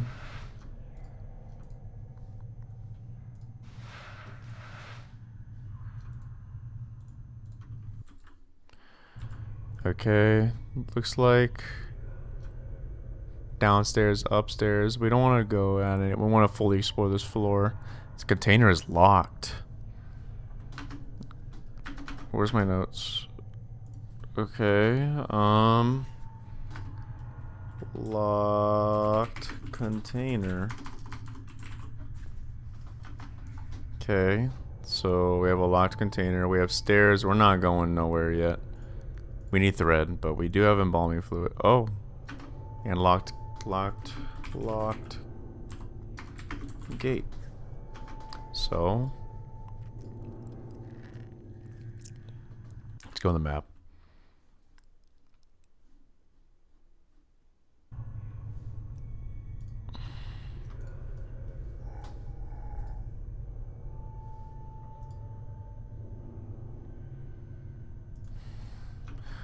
Okay, so I need embalming fluid and thread. Let's talk to her, see what she says.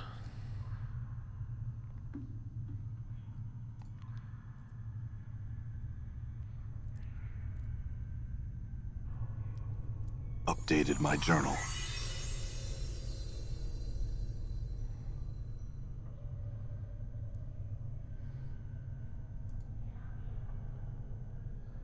Oh, sorry guys. Okay. Okay. You see Ivana. She is dissecting the corpse chest with her talons. The rhythm of the talons reminds you of something, but you can't quite recall what. She turns, sees you, and frowns. Dumb zombies. Dumb zombies.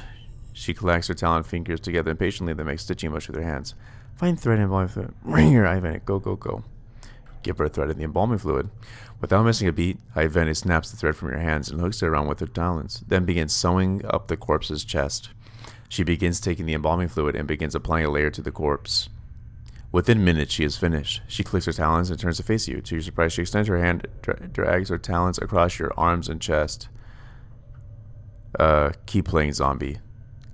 Look like you have a new friend, Chief. Do you need time together, or stow it, Mort? Or keep playing zombie. As she traces her arms, just suddenly notice you seem to be examining her. She resolves her talons, clicks them twice, then bends forward and examines some of the touches. Just, who writes on you? Who write on you? Havers do that? No respect for zombies. Zombies. Nope, not paintings. She sniffs and pokes one of your scars. This one bad shape, many scars, no preserves. Wait. Her talons suddenly hook into the thread you brought her, and like she grabs another talon into the skin near one of your scars. Barely feels like a pinprick, but it looks like she's about to start stitching you up. Let her work. My journal. The sensation, curiously painless as I begins stitching up your scars. When she is done, she sniffs you, frowns, and stabs her fingers into embalming fluid. Within a minute, she has dabbed your body with the fluid. It's enough, it makes you feel better. Let her work. This may be the second time in my life I'm thankful I don't have an. This may be the second time in my life I'm thankful I don't have a nose. Ivan, it puts the last touches on your body, gives you another sniff, nods, then makes a shooting motion with the talons. Done. Go, go. Wait a minute. You make a motion of the key turning with your hand. I need embalming key. Do you have one? She leans forward, looks at your hand motions, then sniffs. Her hand darts into her robe, then emerges a keying from. She looks at me. Bring back one done. Go, go. Updated my journal. Okay, so we got the key. So we'll put a slash when we get. So we got that.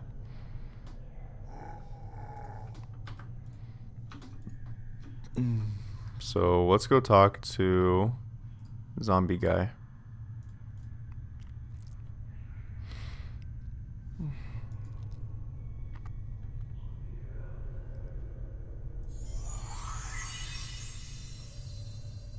Updated my journal. Okay, you want to go to Arch on first. Okay, sorry, I've been forgetting to read. Zombie nods. You want to go to Arch on first floor, northwest room. You need finger bone, shape of crook. He holds up his index finger and bends into a crook. When you have the key, go to Arch. Jump the secret crypt and can escape from there. Secret escape route. You can rest there. We're writing that down because that's a lot. So notes. Okay. finger, bone, crook, first floor, northwest room. Go to arch to secret crypt.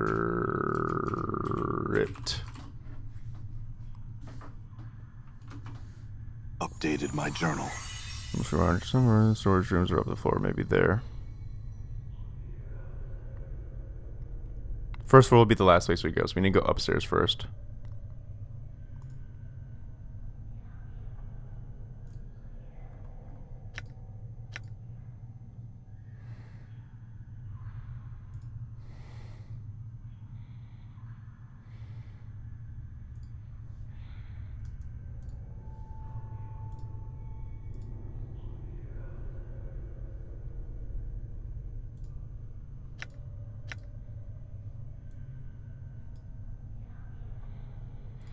Okay, so I need thread. Okay, so we have a, oh, it's a club. That's nasty. Oh.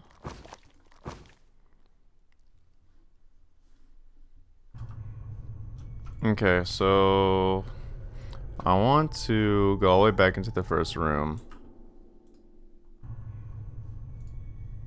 What's cool is you can like click on spots to walk, and like our characters are running all around. Maybe actually no, we're not gonna talk to doll. We'll see the walkable areas, which is cool. Oh, we can add a note. What does that mean? Remember there being something locked, I feel.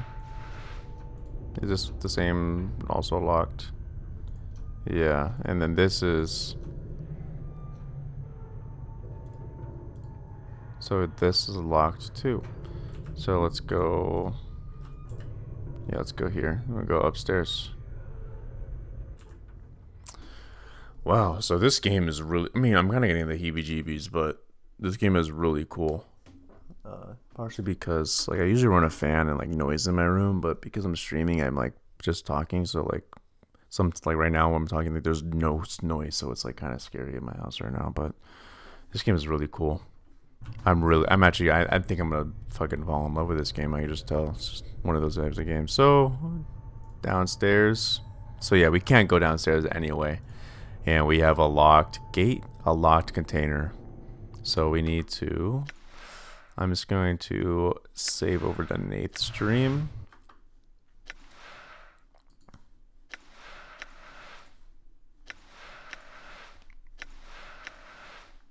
New save. Nath 2. Okay. So let's go upstairs. Nice transition. Oh, so third floor. Done. Nothing. Nothing. Charcoal charm.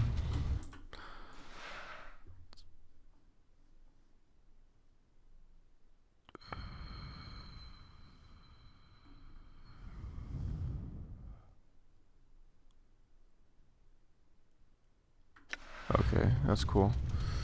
Oh, I see.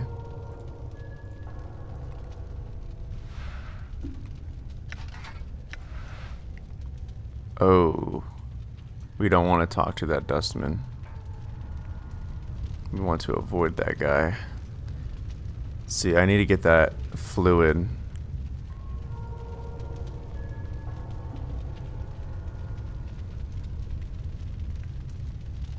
The skeleton number 748, according to the number chiseled above its brow, is odd only in that some of its teeth appear to be false ones made of reddish brown stone. They're clearly not valuable, however, as its caretakers would have otherwise removed them. Examine the skeleton carefully. No one has taken care to bind the bones of the skeleton with leather straps, woven around the body in such a pattern that they resemble muscles and tendons. The straps are secured to metal bolts punched into the skeleton's joints. The skeleton looks like it has been a great deal of service. Many of his bones are chipped and numerous fractures are bound with sealant and foul-smelling glues. Try and pry out the skeleton joint bolts. Whoa, Chief, that's vandalism. These bolts are probably not the only thing holding the bag of bones together. Necromancy only goes so far with these old fellows, you know? Oh, I didn't want to cause any permanent damage. Oh, it's not a problem. Morty does a change of bombing motion that you'd think might be a shrug. Just wasn't sure if you knew that or not. By all means, go ahead. Try and pry out. You pull the iron bolts, but you're not strong enough. Maybe I have the right tool. I wonder if this graybeard would mind if I borrowed his body. Wonder if this graybeard would mind if I borrowed his body. I don't think he's in any position to object. But I study skeleton for a moment, then shakes his head. Nah, I need a fresher one than this. It's something with a little more data than these ones. You're not. Oh, you're a sack full of laughs. Morty glares at you. Besides, you're the one to talk, Burke. Mirrors beg for mercy when you're around. Oh yeah? At least I have all my parts. Morty snorts. You're not quite sure he managed it without lungs. Let me tell you, Morte. There's nothing more satisfying than walking around, swinging your arms, breathing crisp air through your lungs. It's great to have a body. I'll have you know, helping you escape with the preparation room has now been added to my growing list of regrets. Morty snorts again. I should have let you rot. Some more, that is. Glad you feel that way. Let's go. Okay. So we need thread. Okay. We need tool to take out joints. So personally, I have this iron fist iron, so I might be able to help.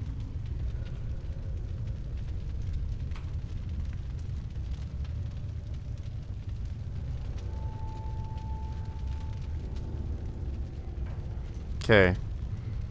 This dustman is scaring me, but I'm just going to... Bro, what?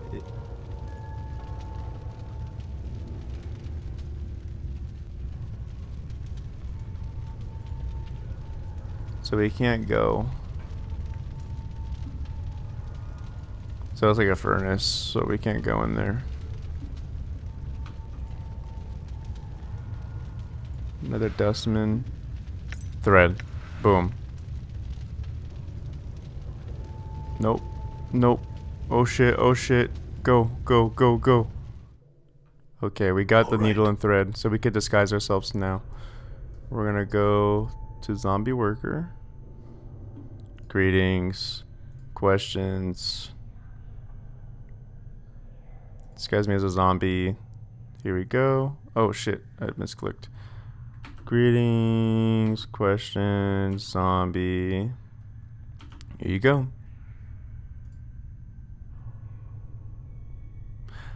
I can't believe you're going through with this. How barmy are you? Pretty barmy, I suppose. Zombie liberally applies a ball to your body and stitches up several of your scars, working from your feet upwards. Thanks. Can't you make up the stitches on your lips any tighter? Stop it, birthday. Zombie holds up his hand. Careful. Talk, pull stitches out. Ruin disguise. Zombie, no talk. You got to talk? Talk slow. Careful.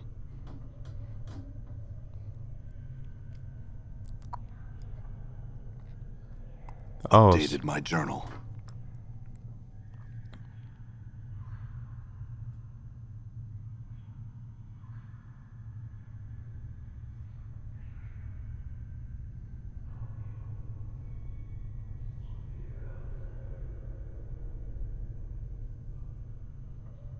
Okay, so we need to take off our weapons.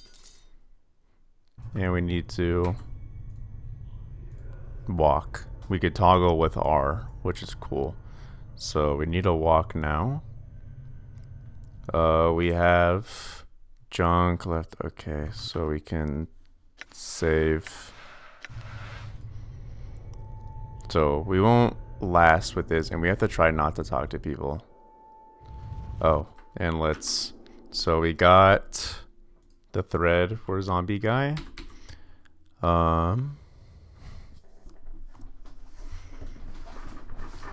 Southeast preparation room. Is that the... Which floor?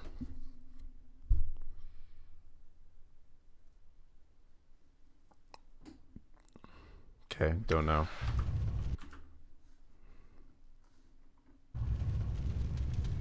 If I go down here...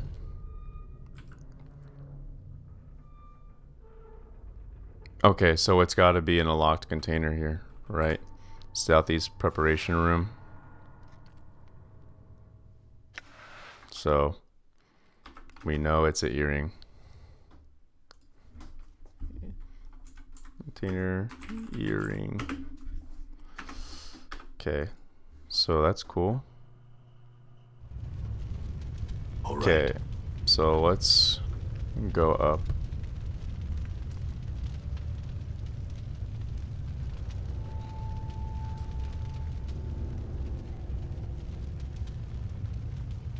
Wait, is my disguise already gone?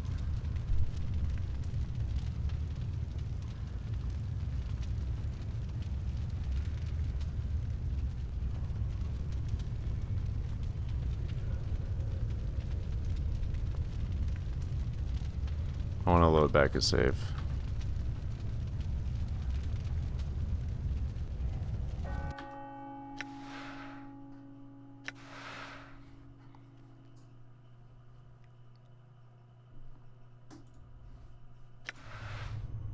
I'm gone. I swear I had my disguise.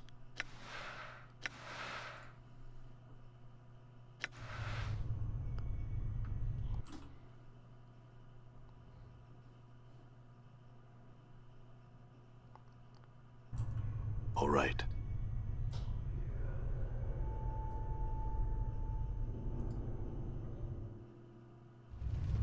All right.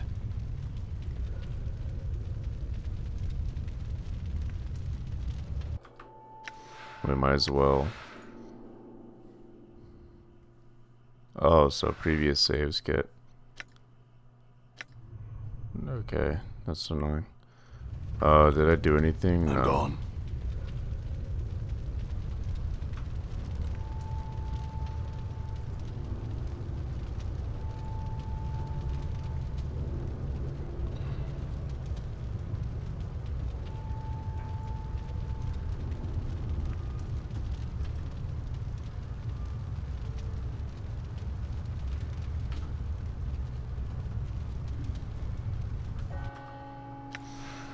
Shit. Okay. Wasn't. What am I not? Am I not this guy? I'm gonna run. Am I not disguised?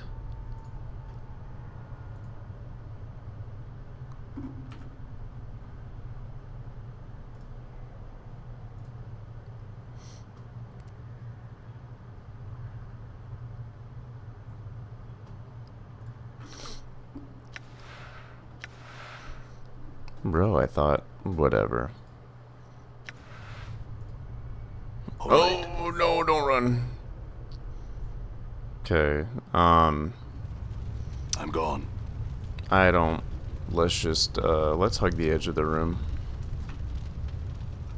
No, he really wants this to talk to me. No, I'm not lost. That's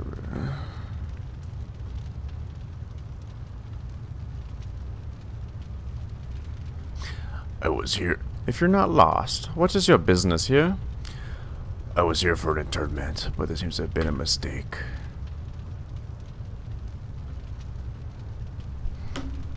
Who was being interred? Perhaps the services are taking place somewhere else in the mortuary.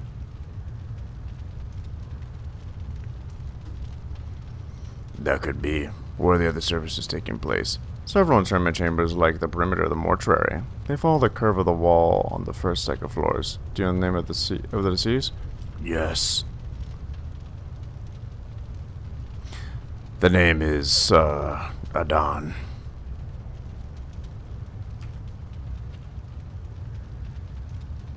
Very well, I will do that. Save game, we don't... No...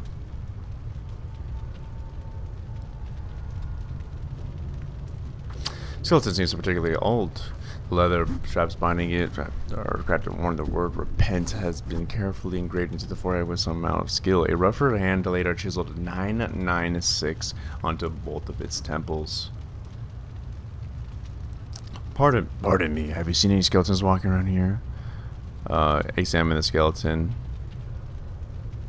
Okay, it also has bolts. Zombie worker, we have another dustman. Looks like a dust woman. This corpse is slightly misshapen head. Appears to be held together by a number of narrow metal bands bolted directly. I'm getting deja vu right now. Oh, deja vu saying that. Oh, deja vu saying that. I remember doing that too. I'm fucking tripping out. A rusting iron plate over its left eye has number 475 etched to it. Its mouth is bolted shut and it reeks of blindfolded. Okay, so nothing. I'm going to... Oh my god, bro. No, I'm not lost. Tournament. Two.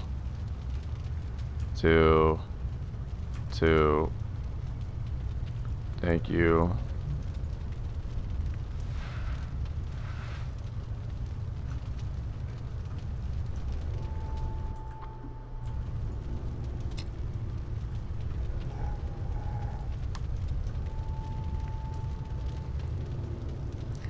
Okay, we have another locked container.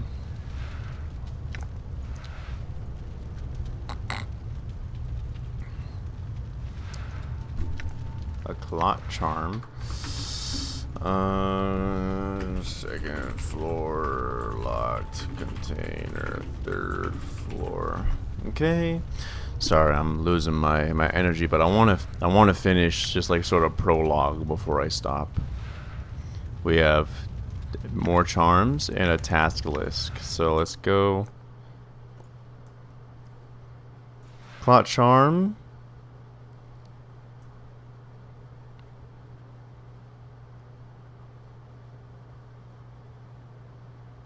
Let's see a healing item. More charms.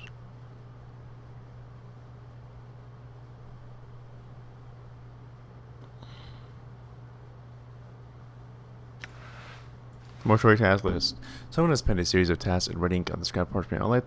I would like the contract orders to be inspected thrice daily. At the end of each work shift, with the new initiations come on duty. We have experienced too many contract collapses while engaged in heavy labor as of late. I feel the embodied enchantments initially used on the corpses may be decaying or may have been warped somehow. The contracted workers could be inspected every 8 hours and raised as if they have collapsed. If they have collapsed, then this would prevent the backlog of shells in the preparation rooms and free up more contracted workers for their duties. I do not wish collapsed bodies to be disposed of. When possible, the original contracted shells are to be raised and to be made to resume their duties. I have involved spare embalming charms within the shelves for the initiates on duty. They are to be used only when the shells cannot be repaired with stitching, bandaging, or applications of embalming fluid. Okay. So with a journal.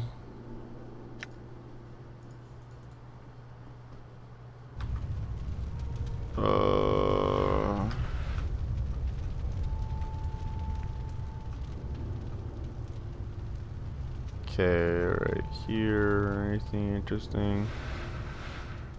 Junk. Another zombie worker. I'm going to read the zombie workers if they have something interesting to say. That's a special looking zombie worker. We cannot go there. The skeleton has seen a great deal of combat or has fallen down one too many staircases. Both its arms and legs have been broken and rebuilt with the aid of leather straps and iron rods. Front of its skull bears the number 863, but back of the skull has caved in, forming an empty cavity. Notice that someone has taken advantage of this and tucked a rolled piece of parchment inside the skull. Take the parchment out of the skeleton's skull. You slip the parchment out of the worker's skull. Oddly enough, looks like a skull cavity is indented to store messages. A tiny string is attached to the parchment from a hook bolted inside the skull, as if the piece of parchment from actually falling out. Unhook the string, take the parchment. You unhook the string and cleanse over to the parchment. It looks like a reminder from one of the mortuary custodians. Judging from the note, the skeleton seems to be a walking messenger of sorts. As a second glance at the skeleton, you realize it's stopped in front of the slab because it can't figure out how to move past it. To read notes, books, yep. Examine the skeleton again. Okay. Let's save. I cannot save because I'm about to get fucking interrogated. No. Internment. Yes, yes. Adon. Very well. Walk away. Save game. Okay. So, we have mortuary tasks. Reminder message. This folded piece of parchment appears to be some sort of message that the skeleton mortuary was supposed to deliver. This is the third and last request for the private bar. If it has been misplaced, tell me, and we shall go to the hive market and purchase another. I have no objection to maintaining the contract of workers, but I've been trying to repair the skeletons. The bolts are wedged in tight. I can't get them out. Pry bar. Also, some of the locks on the storage cabinets on the third floor have been stuck again due to the heat. I need a pry bar to snap them open. The pry bar is D-Loss L. Okay. So, we need pry bar. Pry bar. Maybe from Hive. Okay.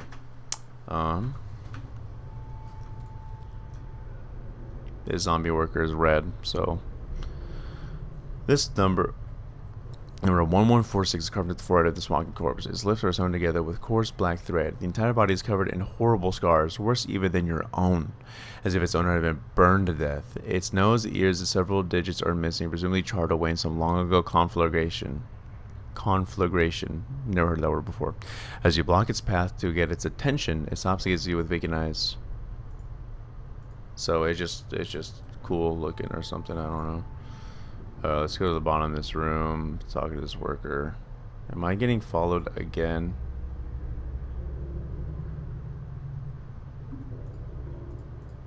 Bro, what do you want? No, it just happens to be. Shut up, bro. Leave me alone. Locked. Just leave me alone. Zombie worker, another dustman.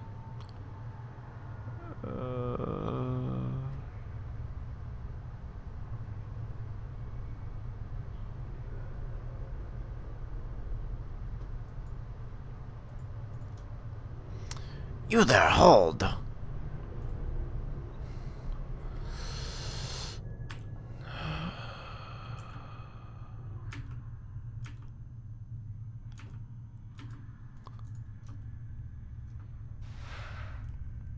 Mortuary Sanctum key. Is this the key that we need? Yes, it is. And in here we have stairs.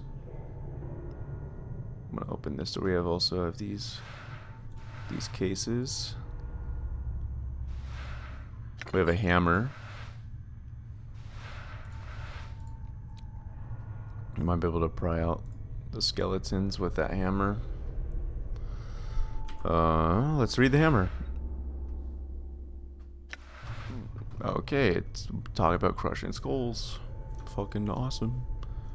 Did I already open this? Just want to be 100%. Yeah, I did. Oh, yeah, that's where I got the key. So, we have the key now. So that means we could probably go back down and open. But we also can get a pry bar for the skelly bobs. I don't know how to get to this.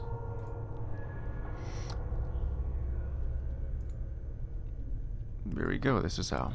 It's quite literally just open. Okay. Nothing in here. Pry bar. We got a dustman request.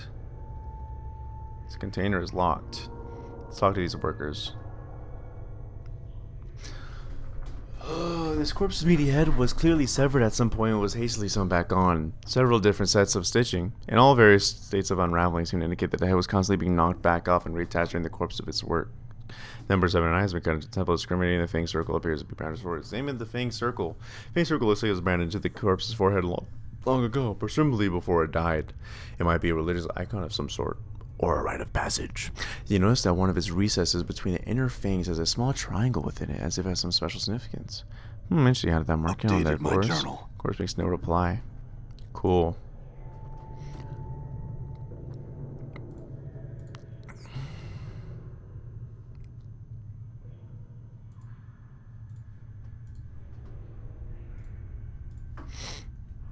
Okay, so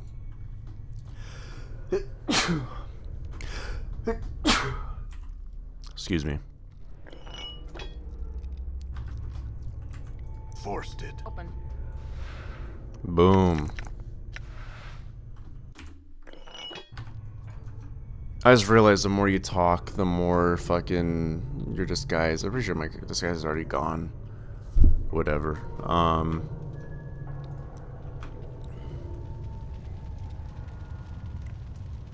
I don't remember if we already opened this. We did not. Oh, that's why that's the needle and thread I used to get a disguise. Okay, well, I'll get my disguise after.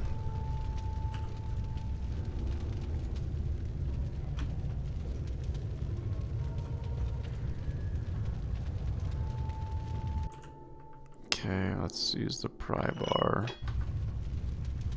Forced it. Forced open. A fly, a bone, and copper commons. Nath 3. Okay. Excuse me, that was disgusting. Okay, do we really... I don't know what to keep. Let's...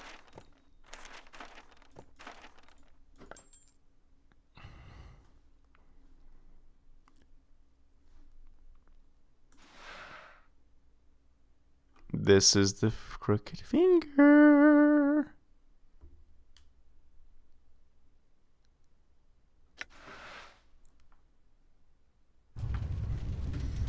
One moment, everyone.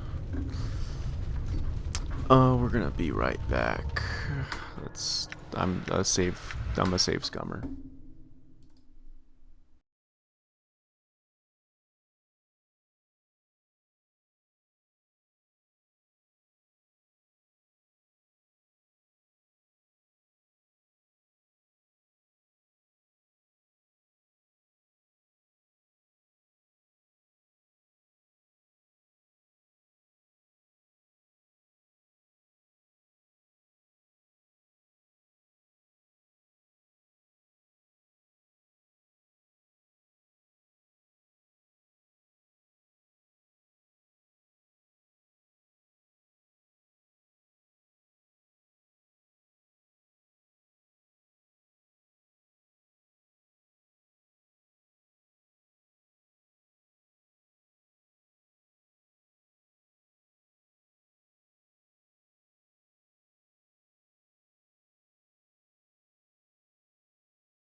Hello, we're back. Listen, hey, you. Yeah, you. Listen to this. Yummy.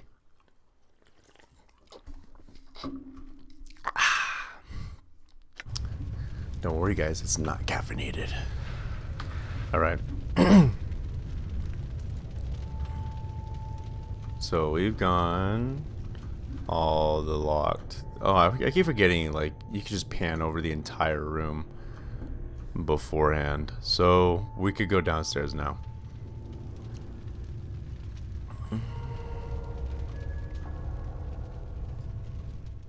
I like the transition. It's kind of creepy though. I'm gone. Okay. Forced it. Forced open. Boom. Earring and bandage. Earring. Ancient copper earring. Closed. Unusable. This copper earring looks ancient. Oddly enough, there doesn't seem to be a hook or any means of actually attaching it to your ear. A series of strange grooves have been carved in the inside of the earring, however, which might merit a closer examination. Oh shit, more examination. Okay, well we got a locked container.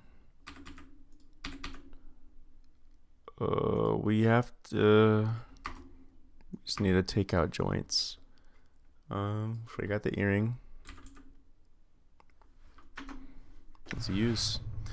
The copper earring looks extremely old. It looks like it was meant to be worn, but there doesn't seem to be a hook or any means actually attached to here. There's strange grooves. Insert your fingernail into the notch that matches where the triangle was pointed in the fanged circle. It's on the zombie. Okay, well, examine the grooves. You hook your fingernail to the third groove on top and press it inwards. As you do, there is a click and the top earring snaps open. Not only can you wear the earring now, but also there's a secret compartment. Shake the earring and see if anything comes out. You shake the earring, but nothing comes out. Whatever was hidden in the earring is now gone. Note, discovering the latch to the earring will now allow you to wear it. In addition, the secret compartment may make the earring more valuable to a merchant. There's a chance. Earring compartment item, maybe. Okay, save game. Just gonna fucking save spam. Alright, let's wear that earring. Oh. You can only wear one earring at a time?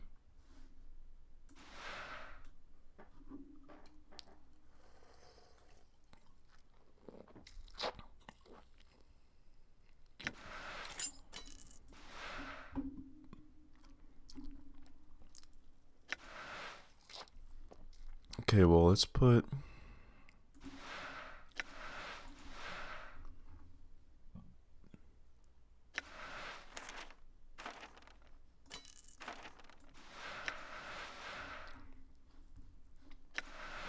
Okay.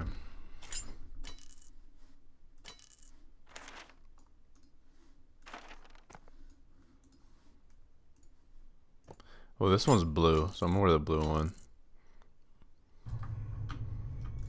I think the one I put more work in makes more sense. Okay, so let's go in this room now.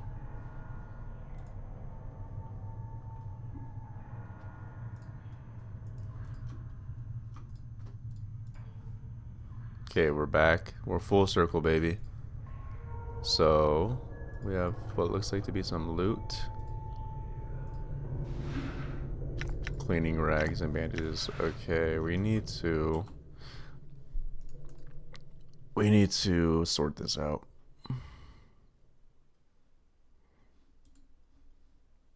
Cause I know with we make a disguise, we can't be. Oh wait, no, I don't have any more embalming fluid anyway. I can't use this, I don't think. Whatever. I'm not sure what I'll do. I need to space out my inventory. So, what I'm gonna do. I don't. Oh. Duh. Okay, we're gonna put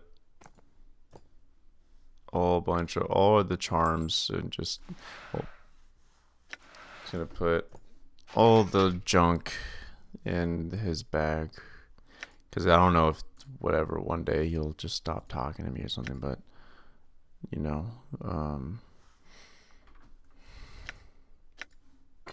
can he put on weapons? So yes, some. Okay, so we got this room. This room seems like it was more important, but it doesn't look so. Okay, so we can go downstairs now. but I don't want to. Wait, any more locked containers?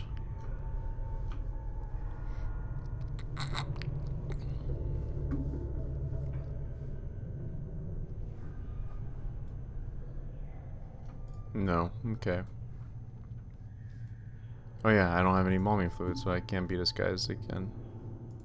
Miss whatever. Let's see what happens. Let's just in case I still have it, we'll do that.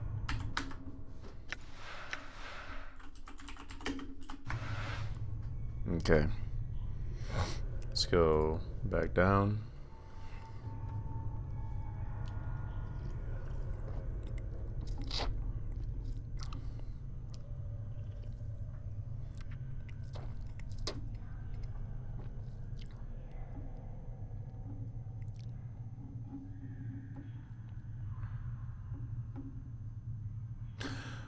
You see a stern-looking man in black robes. He glares at you suspiciously. You, state your business. I seem to have gone and turned around in these halls. Are there any guides around who could direct visitors? The dustman frowns. He seems skeptical. There are guides that can direct you in the antechamber. Do not wander the mortuary unescorted. Thank you for your assistance. I will speak to the guide. All right. That's a door. Oh my god. Okay.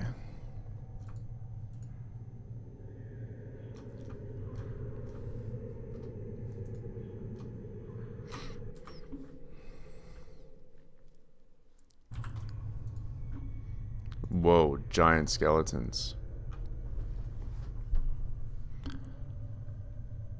Oh wait. Before you is a giant skeleton in ornate bronze. So actually, okay. Before you is a giant skeleton in ornate bronze armor. The armor has been bolted onto the skeleton's frame, and a series of elaborate symbols have been carved across their breastplate. You wonder where the skeleton came from, and you aren't aware that made humans this size. The huge blade is in his hands and weighs much more than a wagon cart.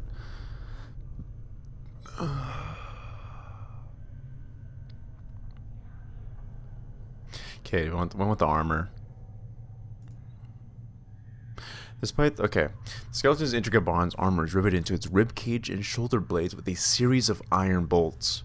As you study the frame behind the armor, you notice the same iron bolts are set into the skeleton's shoulder, elbow, pelvic, and knee joints. A mass of thick leather cords and heavy knotted ropes run along the length of the skeleton's arms and legs, woven in such a pattern that they resemble muscles and tendons. Despite this armor's obvious age, it looks well cared for. It shines brightly, and the symbols engraved in the breastplate seem to follow in the firelight, shifting slightly whenever you try to focus on them. Okay. Hey, how about this skeleton, Morte? Will it use a body? Morte grins. Is that a yes or... Oh, sorry. Morte flows. Oh, yes, I think this will do. Alright, then give me a second to pry the head off of this thing.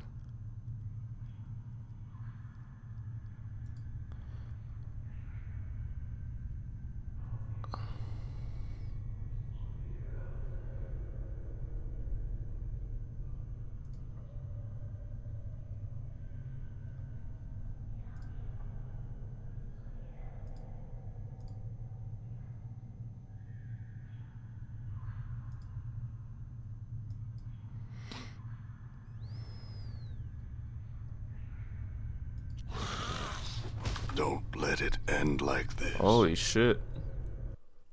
I hope you have all your memories this time.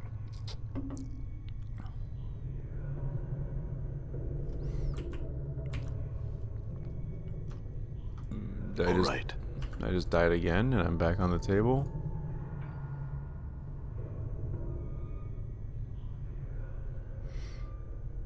All right. Oh.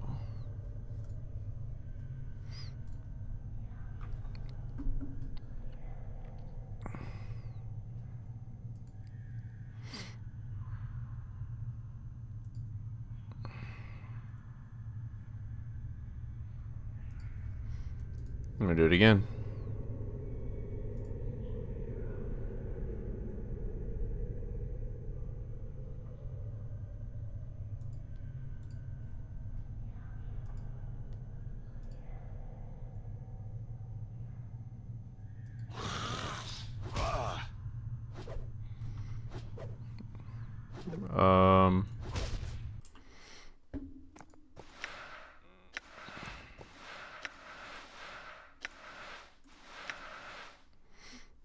Okay, we want to use our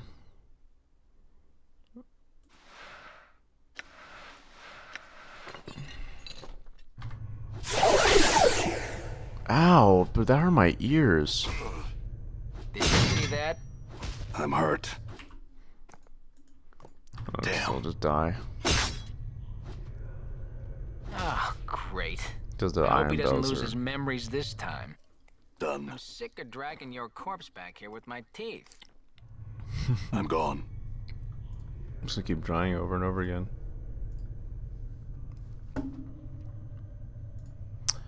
Sorry guys, I've lost my talking. Examine. Okay, so what I'm trying to do is trying to get Morte to take his body, but it seems like it's like a skill check, and I'm not sure if it's a randomized one or a hard skill check. So I'm just trying to do a few runs, and I'm hurt.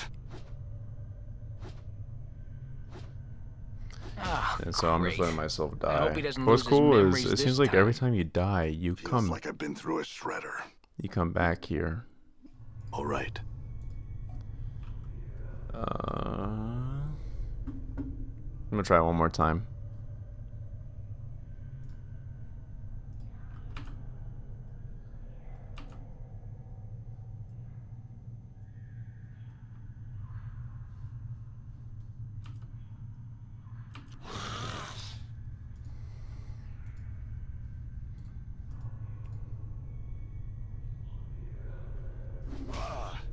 Did you see that? Ah, encore, encore. Okay, so I'm really I'm gone. sick of you dying on us. Cut it out, will ya? okay, Morte giant skeleton skill check. Not sure exactly what to do. All right.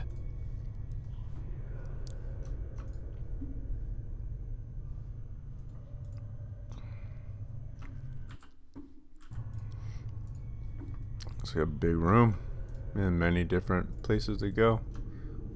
That's a weapon wall, and that is a cool looking weapon.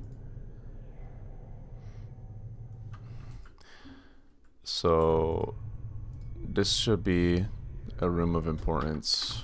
I have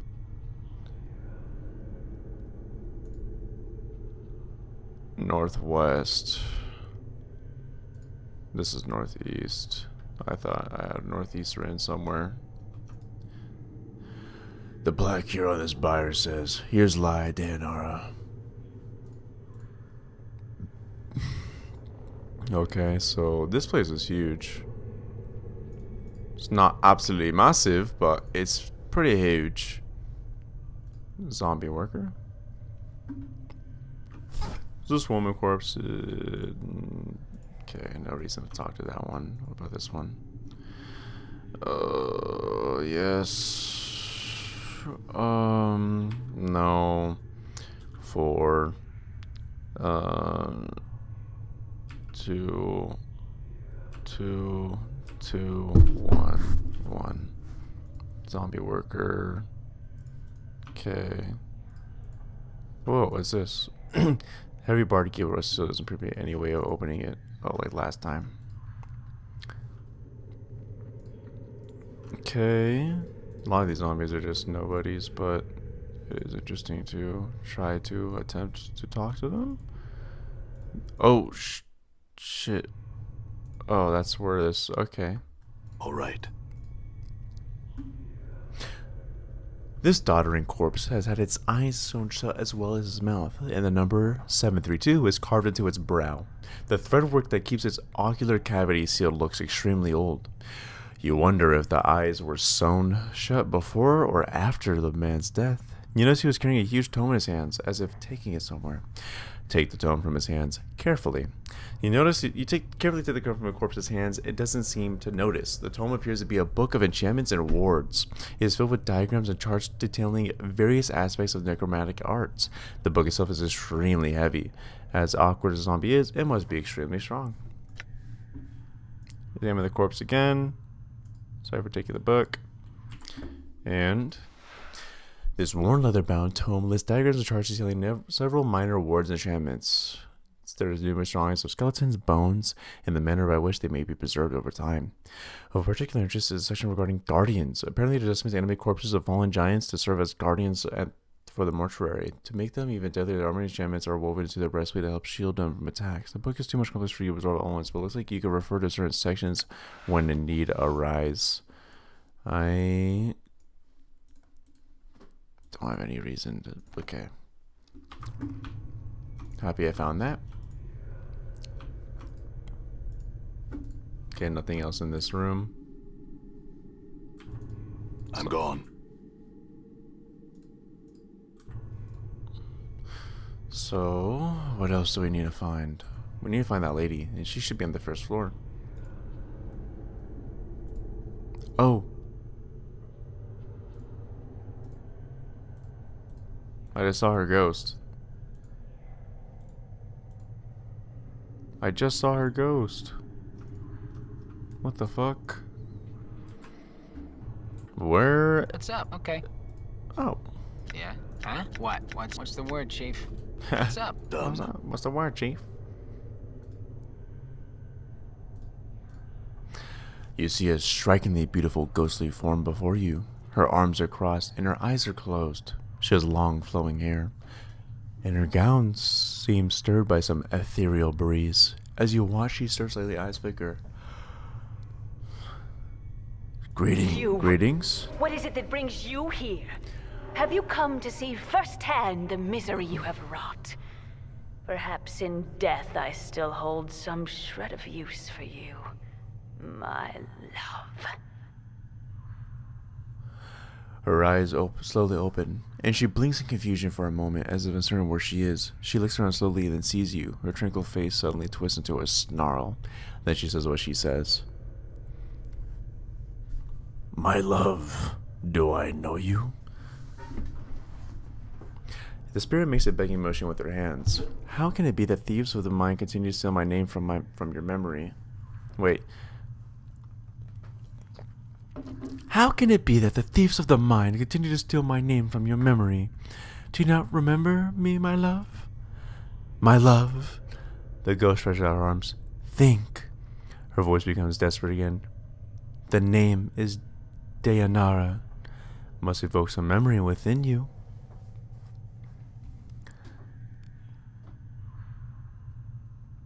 I think I feel stirrings of my memory. Tell me more. Perhaps your words shall chase the shadow from my mind, Dayanara. Oh, at last the fates show mercy. Even death cannot chase me from your mind, my love. Do you not see? Your memory shall return. Tell me how I can help you, and I shall. Do you know who I am? You are one blessed and cursed, my love, and you are one who is never far from my thoughts and heart. Blessed and cursed, what do you mean? The nature of your curse should be apparent, my love. Look at you. Death rejects you. Your memories have abandoned you. Do you not pause and wonder why?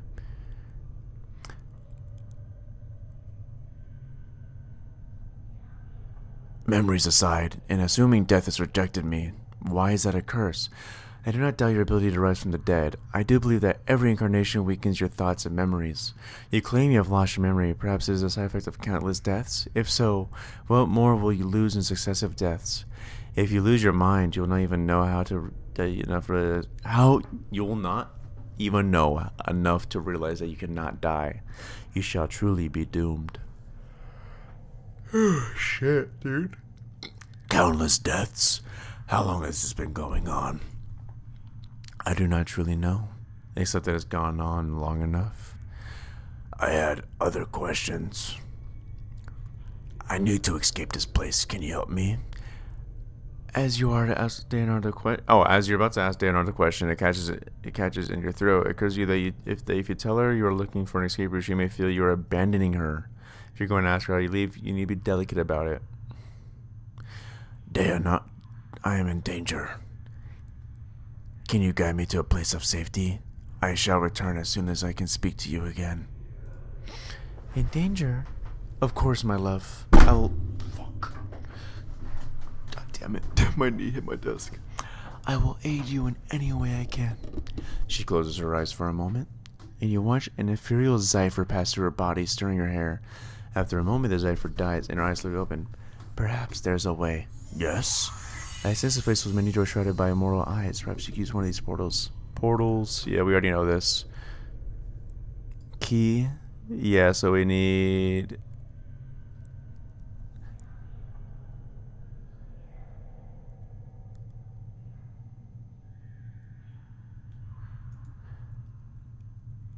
Hold a moment. I learned much when I travel with you, my love, and what you have lost, I have retained.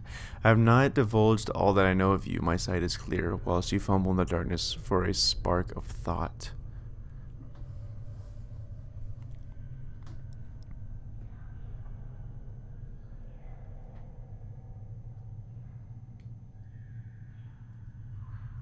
What is it your sight sees that I do not? Time itself relaxes its hold as the chill of oblivion slowly claims of my love. Glimpses of things yet to come swarm across my vision. I see you, my love. I see you as you are now, and... Daenar goes quiet. What is it? What do you see? What do you see? I see what lies ahead for you. It ripples through the plain, stemming outward from this point. Tell me. First, I require a promise. Promise you will return. You'll find a means to save me or join me.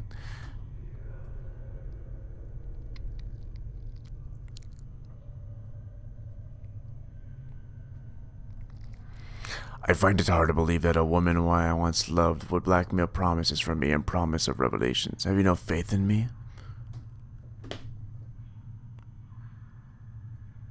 Daenar looks taken aback. Then her tone changes. Her voice becomes almost pleading. I do not mean to extract a vow from you, my love. It's just I have waited so long for you to come join me beyond the... If you do not mean to extract a vow from me, Daenar, then do not do so. Tell me your wisdom, and we will speak no more of vows and promises. Daenar stiffens. She looks as if she's about to say something, then sighs and feet. Very well, my love. As before, I shall have to place my trust in you. This is what my eyes see, my love. Unfettered by the shackles of time.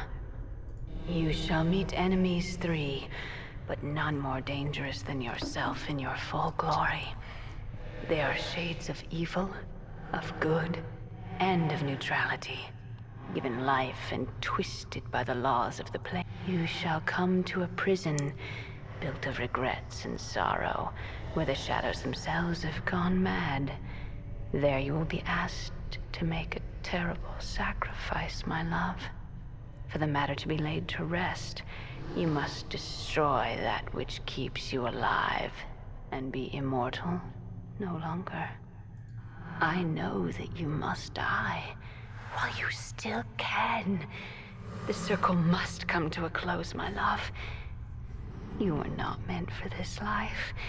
You must find that which was taken from you and travel beyond, into the lands of the dead. Updated my journal. Die while I still can. I do not doubt your ability to rise from the dead. I do believe that every incarnation weakens your... Oh, okay.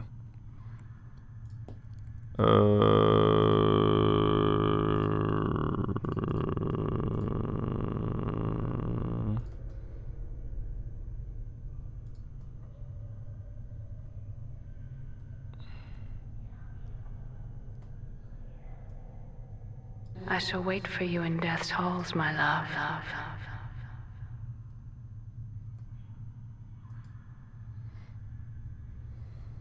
You back with me, Chief? You kind of drifted out on me there. No, I am fine. Do you know who that spirit was? Huh? Spirit? That specter I was talking to, the woman. You were rattling your bone box with some woman? Where? Morta looks around sighted. What she look like? She was right on top of the bear. You didn't see her? No. You looked like kind of drifted out there for a bit. Just stood there like a statue, like I was worried about you gonna addle again on me again. No, I'm fine. I think let's move on. Save game. So we need to come back. So that's good news and bad news. Because one, I don't like revisiting places very much, but also means that if we missed anything here, we can come back, maybe get Morte's body. So we found her. So we need to. This is okay. This is good. This is good. Okay, we actually come back for Dayanara. See joints. Okay. So now main objective. North, never eat soggy waffles. That's how you find north, east, west, north, south, east, west. Okay. When you're tired, because I could usually do that shit by by memory, but right now I'm tired, so never eat soggy waffles. So isn't this the northwest route? So there's a portal here.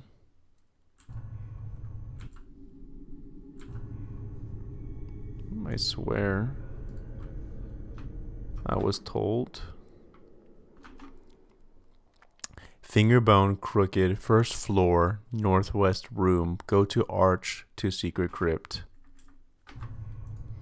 Okay, to the arch.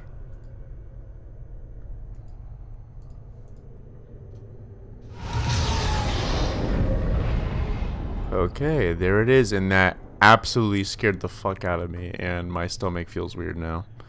Let's go down here before we save to see if there's anything of interest. I want to see what happens if we go over here. But we do have...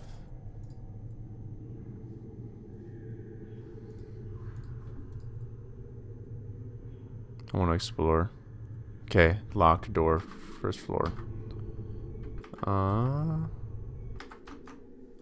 Okay.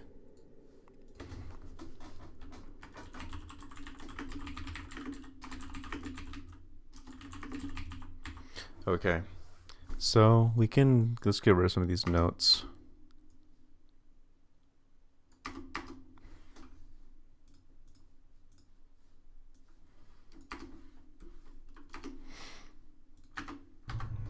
All right, guys, we're closing in. We're closing in on the end.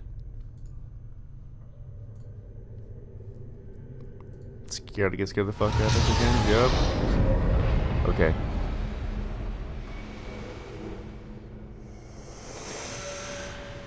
What the fuck?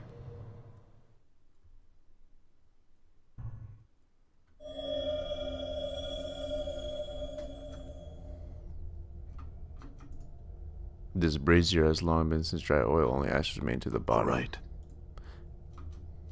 Okay, we got some loot. Pen's note. Okay, what's... Star Hobbits have been here for centuries. There's no lid. The exterior seems to be made of solid stone. Okay, and... Let's read Pen's note. This note has been written with remarkable penmanship upon the finest parchment. Vaxis. If you are reading this, then you have evidently failed in your task and have been forced to use the escape route I arranged. I told you that your little disguise idea was ridiculous. In any case, you'll need to lay low for a while. The dustmen may be deluded, but they're not fools, and they will certainly seek retribution for our intrusion. I left you some coins. Use them to secure a hiding place in the hive, preferably the Rackspicker's square. The dustmen will be unwilling to look for you there. Once you have secured a new hiding place, I have a new mission for you. Find out where Farad is getting those... Sounds like a lot like us. Find out where Farad is getting those bodies he's delivering to the mortuary. He's apparently causing dustmen a great deal of upset, and I wouldn't mind knowing myself. Reports are that the stone-faced dustman at the Gathering Dust Bar, Initiate Emmerich, I think that the fool's name has been sending out the finders to try and mark Farad's movements. See if you can find out how far along he is and hinder his efforts until we know more about Farad's activities. I don't want Emmerich finding out something before we do. Okay. So, let's leave this room.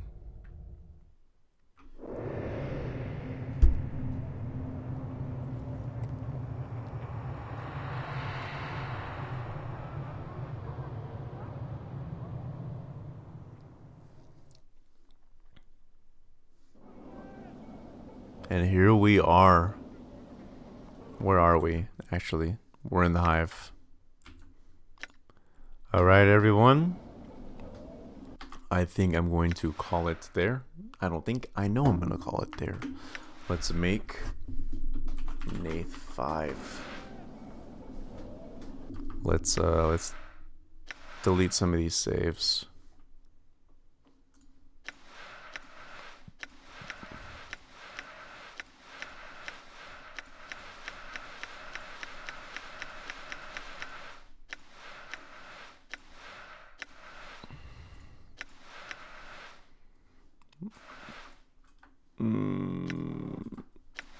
Okay. All right. So, wow. I mean,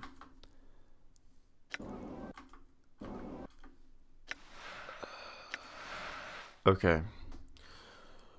Oh wow, that was this game's crazy. Okay. I was trying to play Baldur's Gate 1. That shit was not that very fun or interesting, and it ran like shit. This game, dude, I mean, oh my god. This game is not very popular. I have no idea how. I mean, I get the gameplay style. It's probably pulling back, but like, Jesus. That's crazy. Yeah, this game is going to be I'm definitely going to stream this game again.